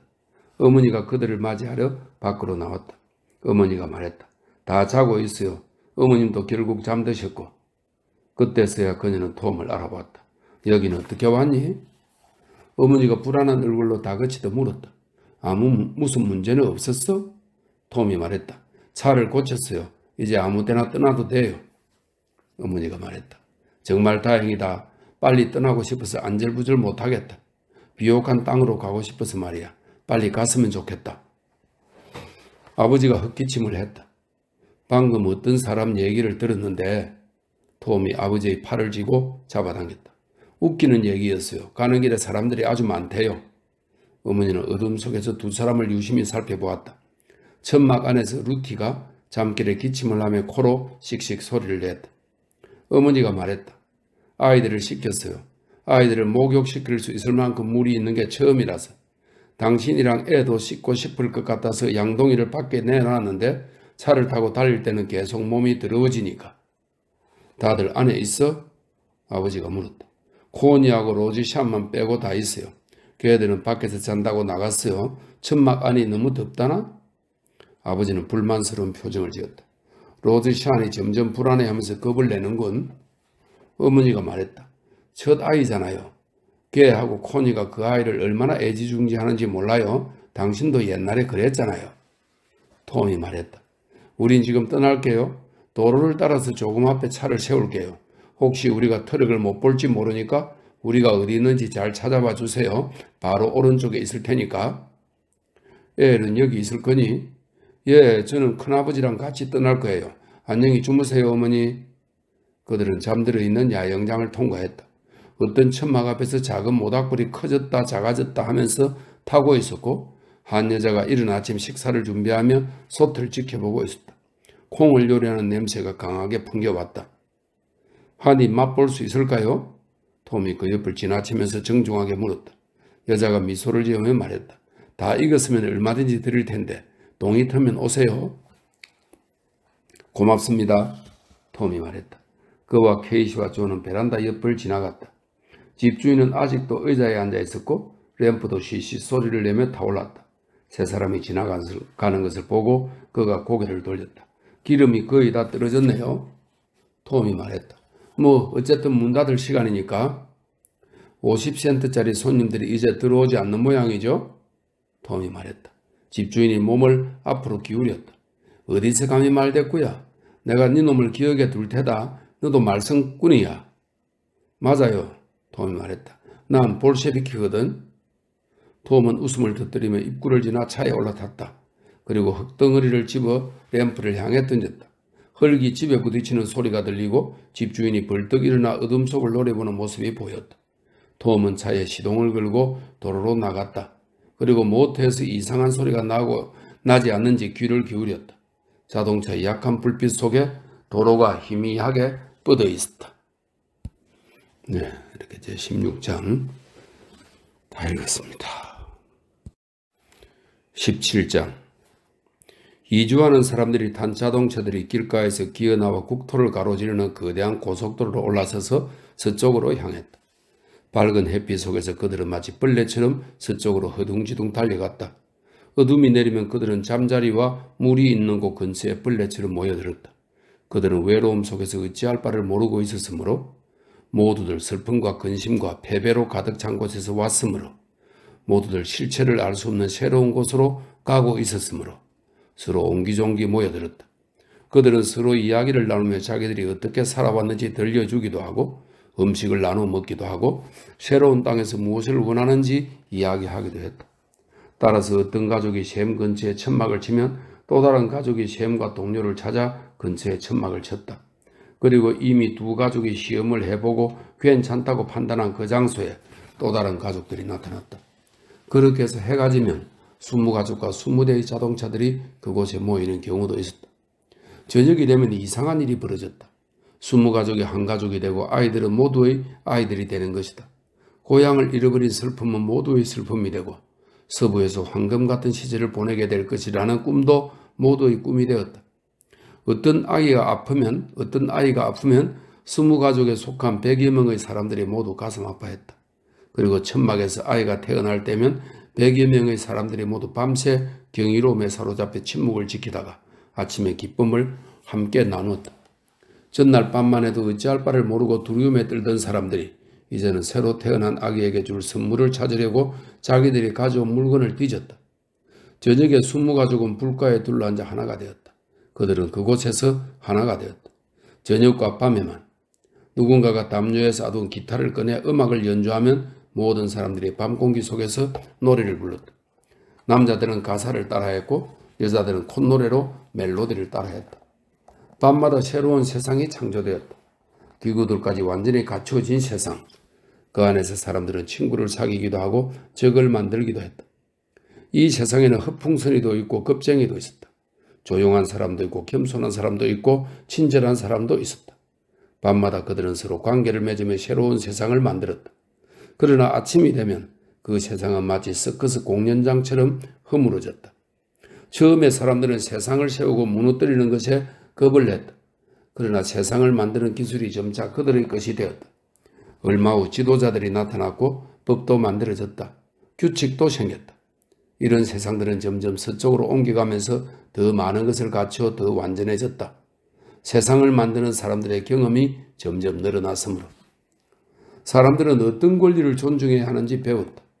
천막 안에서 사생활을 누릴 권리, 과거를 가슴 속에 묻어둘 권리, 말을 하고 남의 말에 귀를 기울일 권리, 도움을 거절하거나 받아들일 권리, 도움을 제공하거나 도와달라는 요청을 거부할 권리, 남자가 구애를 하고 여자가 구애를 받을 권리, 배고픈 사람이 음식을 먹을 권리, 임산부와 병자가 다른 모든 권리를 뛰어넘을 수 있는 권리. 그들은 다른 것도 배웠다. 비록 아무도 말로 하지는 않았지만 반드시 없애버려야 하는 터무니없는 권리가 무엇인지 배웠다. 다른 사람의 사생활을 침해할 권리, 다른 사람들이 자고 있을 때 소란을 피울 권리, 유혹을 하거나 강간할 권리, 간통을 저지르거나 도둑질을 하거나 살인할 권리, 이런 권리들은 분쇄되었다. 이런 권리들이 살아있다면 그들의 작은 세상이 단 하룻밤도 존재할 수 없었으니까. 그들의 세상이 점점 서쪽으로 옮겨가면서 누가 말해주지 않았는데도 규칙은 법이 되었다. 야영장 근처를 어지럽히는 것은 불법이었다. 식수를 더럽히는 것도 무조건 불법이었다. 굶주린 사람에게 함께 먹자고 권하지도 않고 바로 옆에서 맛있는 음식을 먹는 것도 불법이었다. 이런 법률들과 함께 형벌도 생겼다. 형벌은 두 가지밖에 없었다. 그 자리에서 무시무시한 싸움을 벌이든지 아니면 문제를 일으킨 사람을 추방하는 것. 추방은 가장 무서운 벌이었다. 어떤 사람이 벌을 어기면 그의 이름과 얼굴이 널리 알려져서 어느 세상에도 들어갈 수 없게 되기 때문이었다. 다시 말해서 사회적인 행동 규약이 아주 엄격하게 정해졌다고 할 수 있다. 그래서 누가 안녕히 주무셨습니까? 라고 물으면 반드시 똑같은 대답을 해야 했다. 또 어떤 남자가 여자의 마음을 얻어 그녀와 함께 살 생각일 때 그녀에게 아이를 낳게 하고 그녀와 아이를 모두 지켜줄 생각일 때만 여자를 취할 수 있었다. 밤마다 여자를 바꿀 수는 없었다. 그러면 그들의 세상이 위험해질 테니까. 사람들은 계속 서쪽을 향해 움직였고 세상을 만드는 기술은 점점 발달했다. 그래서 사람들은 자기들의 세상에서 안전하게 머무를 수 있었다. 세상의 형태도 완전히 고정되어 규칙에 따라 행동하는 사람들은 자기들이 규칙에 따라 안전하게 머무를 수 있다는 것을 알 수 있었다. 그들의 세상에는 정부도 생겼다. 지도자도 있고 원로들도 있는 정부. 현명한 사람들은 모든 야영장에서 자신의 지혜가 필요하다는 것을 깨달았다. 어리석은 사람들은 스스로 세상을 만든다 해도 자신의 어리석음을 고칠 수 없었다. 사람들이 밤을 보내는 세상 속에서 일종의 보험도 개발되었다. 먹을 것을 가진 사람은 굶주린 사람에게 음식을 주었다. 나중에 자신이 굶주릴 경우를 대비해 보험을 드는 셈이었다. 아기가 죽으면 천막 입구 앞에 동전들이 쌓였다. 아기를 잘 묻어주라고 사람들이 가져다 준 돈이었다. 아기는 인생에서 아무것도 경험하지 못했으니까 노인을 무연고자 공동묘지에 묻을 수는 있지만 아기를 그런 곳에 묻을 수는 없었다. 세상을 만들기 위해서는 특정한 물리적 조건이 충족되어야 했다. 물이나 강둑이나 개울이나 샘이 있어야 한다는 것. 하다못해 지키는 사람이 없는 수도꼭지 하나라도 있어야 했다. 천막을 세울 평평한 땅과 땔감을 구할 수 있는 작은 덤불이나 숲도 필요했다. 멀지 않은 곳에 쓰레기장이 있다면 금상첨화였다. 그곳에서 이런저런 장비를 구할 수 있었으니까. 풍로 뚜껑, 불가에 바람막이로 세워놓을 수 있는 둥그런 자동차 흙바퀴, 취사도구와 밥그릇으로 쓸 수 있는 깡통 같은 것들. 이주자들의 세상은 밤에 만들어졌다. 고속도로를 빠져나온 사람들이 천막을 세우고 자신들의 가슴과 머리로 세상을 만들었다. 아침이 되면 사람들은 천막을 걷어 접고 천막 기둥들을 자동차 발판에 묶었다. 매트리스와 냄비는 차 안에 실었다. 사람들이 계속 서쪽으로 움직이는 동안 저녁에 집을 지었다가 아침에 다시 허무는 기술이 확립되었다. 그래서 사람들은 천막을 접어 정해진 장소에 보관하고 냄비 등은 상자에 넣었다. 자동차들이 서쪽으로 움직이는 동안 차 안의 식구들은 자신의 자리와 의무에 점점 익숙해졌다. 따라서 나이를 막론하고 모든 식구들이 차 안에서 앉는 자리가 정해져 있었다. 그리고 기운이 높아 몸이 쉽게 지치는 저녁에 자동차들이 야영장으로 들어서면 식구들은 누가 지시하지 않아도 각자 자신의 의무를 수행했다. 아이들은 장작을 모으고 물을 길어왔다. 남자들은 천막을 세우고 매트리스를 차에서 꺼냈다. 여자들은 저녁 식사를 준비한 뒤 가족들이 식사하는 동안 그들을 지켜보았다. 누가 지시하지 않아도 이 모든 일들이 이루어졌다. 옛날에는 밤에는 집에서, 낮에는 농장에서 하나가 되어 움직였던 가족들의 영역이 바뀌었다. 무덥고 긴 낮 동안에 그들은 느릿느릿 서쪽으로 움직이는 자동차 안에서 침묵을 지켰다. 그러나 밤이 되면 그들은 야영장에서 어떤 사람을 만나든 그 안으로 섞여 들어갔다. 이렇게 해서 그들의 사교 생활도 바뀌었다. 온 우주에서 오직 인간만이 이런 변화를 만들어낼 수 있다. 그들은 이제 농부가 아니라 이주민이었다. 말없이 한참 동안 밭을 바라보며 이런저런 생각을 하고 계획을 세우던 사람들이 이제는 고속도로, 저 먼 곳, 서부를 바라보며 생각을 하고 계획을 세웠다. 오로지 땅만 생각하던 사람들이 이제는 콘크리트로 만든 좁은 길과 함께 살고 있었다. 그들은 이제 비, 바람, 흙먼지, 수확 등을 걱정하지 않았다. 그의 눈은 타이어를 지켜보았고 그의 귀는 들걱거리는 모터 소리에 귀를 기울였으며 그의 머리는 기름과 휘발유와 점점 얇아지는 고무 타이어와 씨름했다. 기어가 고장난다면 그것은 비극이었다. 밤이 되면 물을 마시고 싶은 생각이 간절했다. 불 위에 올려진 음식 생각도 간절했다. 건강은 앞으로 계속 나아가기 위해 반드시 필요한 힘이자 정신이었다. 그들의 의지는 그들보다 앞서서 서부를 향해 나아가고 있었다.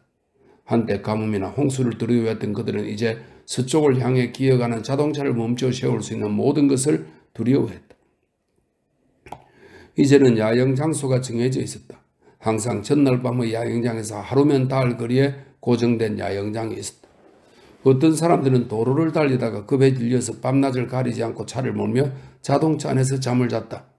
그들은 날듯이 움직이면서 사람들의 흐름을 벗어나 서쪽으로 계속 차를 몰았다. 그들은 빨리 자리를 잡고 싶다는 생각이 너무나 간절했기 때문에 오로지 서쪽만 바라보며 들컹거리는 엔진을 억지로 재촉해 차를 몰았다. 그러나 대부분의 사람들은 재빨리 새로운 삶에 적응했다. 해가 지면 밤을 보낼 장소를 찾아봐야 한다. 그래, 저 앞에 천막이 몇 개 있네. 그들은 고속도로를 벗어나 차를 세웠다. 다른 사람들이 먼저 와 있었으므로 예의를 지킬 필요가 있었다. 가장이 차 밖으로 몸을 내밀고 물었다. 우리가 여기서 하룻밤 자도 되겠소? 되다마다 반갑소. 어디서 오셨소? 아칸소에서 여기까지 왔소. 저 아래 네 번째 천막이 아칸소 사람들이요. 그래요? 이제 중대한 질문을 할 차례다. 물은 어떻소? 글쎄 맛은 별로지만 양은 많아요. 그래요? 고맙소. 그런 말씀 마시오. 하지만 예의는 지켜야 했다. 자동차가 육중하게 움직여 맨 끝의 천막으로 가서 멈췄다. 그리고 피곤에 지친 사람들이 차에서 내려 굳어버린 팔다리를 폈다. 새로운 천막이 세워졌다. 아이들은 물을 기르러 갔고 그보다 조금 나이가 많은 사내 아이들은 덤불과 숲에서 나무를 잘랐다.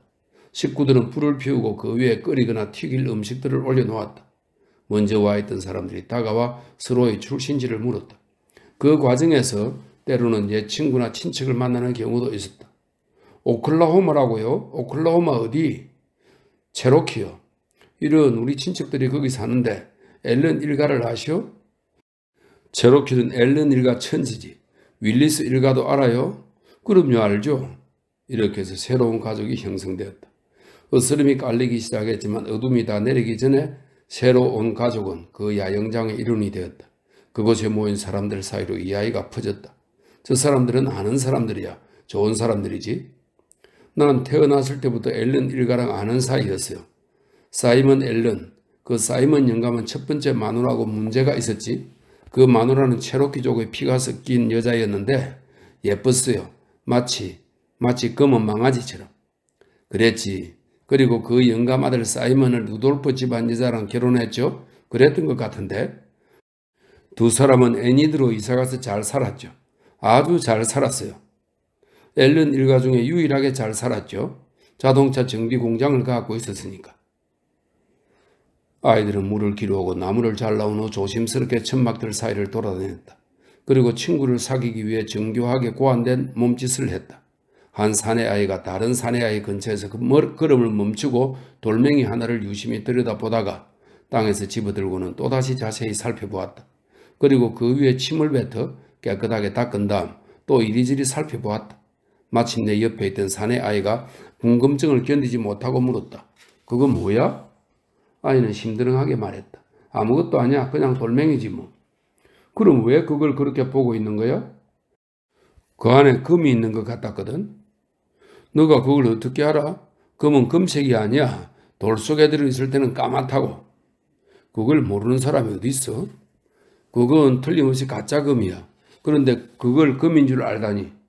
그런 게 아니야. 우리 아버지가 옛날에 금을 많이 찾아냈는데 어디를 어떻게 봐야 되는지 나한테 말해줬단 말이야.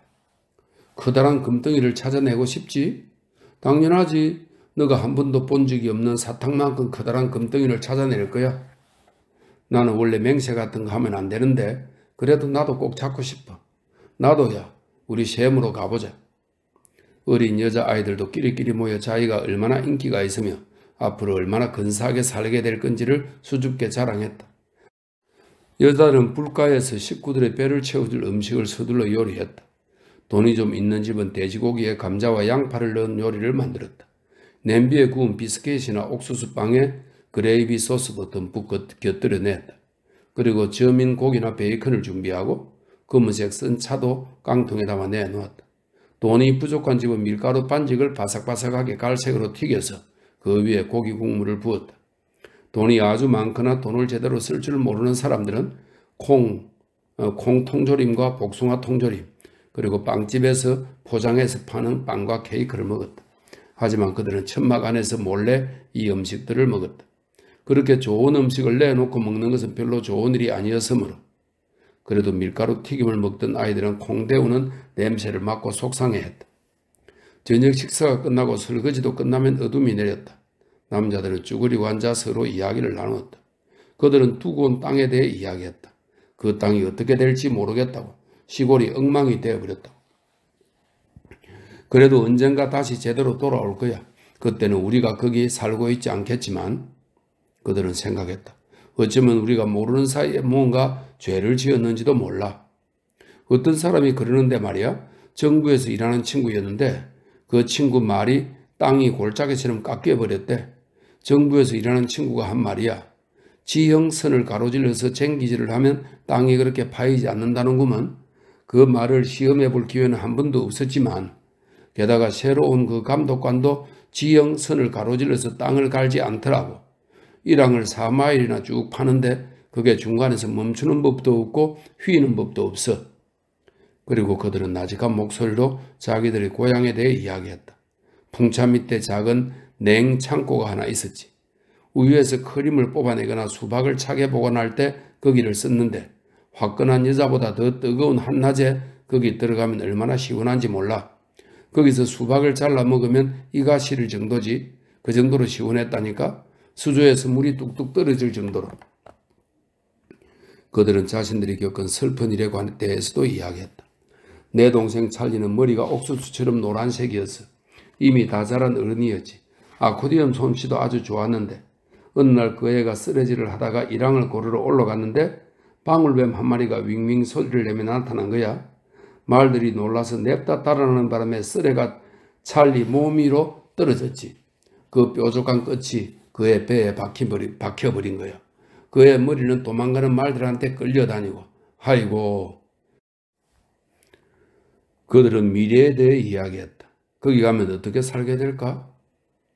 글쎄, 사진으로 보기에는 좋던데 덥고 화창한 날 호두나무하고 과실나무들을 찍은 사진을 본 적이 있어.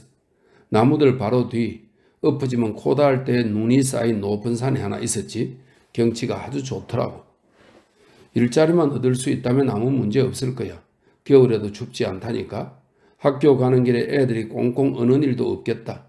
난 우리 애들이 다시는 학교를 빼먹지 못하게 할 거야. 난 글을 읽을 줄은 알지만 글 읽는데 익숙한 사람처럼 재미있지는 않거든. 누군가가 기타를 가지고 천막 앞으로 나오는 경우도 있었다. 그가 상자 위에 앉아 연주를 하면 야영지에 있는 사람들이 모두 천천히 그를 향해 다가왔다. 마치 그에게 끌린 듯이. 기타로 가락을 연주할 수 있는 사람은 많지만 그날 기타를 연주한 사람은 꽤나 솜씨가 있는 사람인 것 같았다. 솜씨가 보통이 아니었다. 반주 화음이 쿵쿵 박자를 맞추고 멜로디가 작은 발소리처럼 현을 따라 달린다. 두툼하고 단단한 손가락이 기타 지판 위를 행진한다. 그가 연주를 하자 사람들이 천천히 그를 향해 다가와서 단단한 원 모양으로 둘러앉았다. 그가 목화 10센트, 고기 40센트라는 노래를 불렀다. 둘러앉은 사람들도 작은 목소리로 그와 함께 노래를 불렀다. 그가 왜 머리를 자르는 거죠? 아가씨들 이라는 노래를 불렀다. 사람들도 함께 따라 불렀다. 그는 그리운 텍사스를 떠나며 라는 노래를 울부짖듯 불렀다. 스페인인들이 오기 전에 사람들이 부르던 섬뜩한 노래. 하지만 그때는 가사가 인디언의 말로 되어 있었다. 이제 사람들은 하나로 융합되었다. 어두움 속에서 사람들의 눈이 내면을 향하고 머릿속에서는 옛날 일들이 펼쳐진다. 그들의 슬픔은 휴식 같고 잠 같다. 그는 메갈레스트 블루스를 부른 다음 나이가 많은 사람들을 위해 예수님이 나를 부르시네 라는 노래를 불렀다. 아이들은 음악을 들으며 꾸벅꾸벅 졸다가 천막 안으로 들어가 잤다. 노래가 그들의 꿈속에까지 들어갔다. 얼마 후 기타를 연주하던 남자가 일어서서 하품을 했다. 안녕히 주무세요 여러분, 그가 말했다. 사람들이 중얼거렸다. 그래요, 잘 자요. 다들 자기도 기타를 연주할 수 있으면 좋겠다는 생각을 하고 있었다. 기타 연주는 우아한 일이니까. 사람들이 각자 잠자리에 들자 야영장이 조용해졌다. 올빼미들이 하늘을 날고 멀리서 코요테들이 우러대고 스컹크들이 음식 부스러기를 찾아 야영장 안으로 들어왔다. 뒤뚱거리며 걸어다니는 그 스컹크들은 아무것도 두려워하지 않는 오만한 녀석들이었다. 밤이 지나갔다. 문둥이 트자마자 여자들이 천막 밖으로 나와 불을 피우고 커피 주전자를 올려놓았다. 남자들도 밖으로 나와 새벽빛 속에서 조용히 이야기를 나눴다. 콜로라도 강을 건너면 사막이 나온대. 사막을 조심해. 거기서 꼼짝 못하게 되면 곤란해. 혹시 발이 묶일 경우를 대비해서 물을 많이 가져가야 해. 난 밤에 사막을 건널 거야. 나도. 예수님도 사막에선 견디기 힘들걸. 사람들은 재빨리 식사를 하고 설거지를 했다. 그리고 천막을 접었다. 모두들 서두르고 있었다. 해가 떠올랐을 때 야영장은 이미 텅 비어 있었다. 사람들이 버리고 간 약간의 쓰레기만 남아있을 뿐이었다. 야영장은 새로이 찾아올 밤에 새로운 세상을 맞을 준비가 되어 있었다.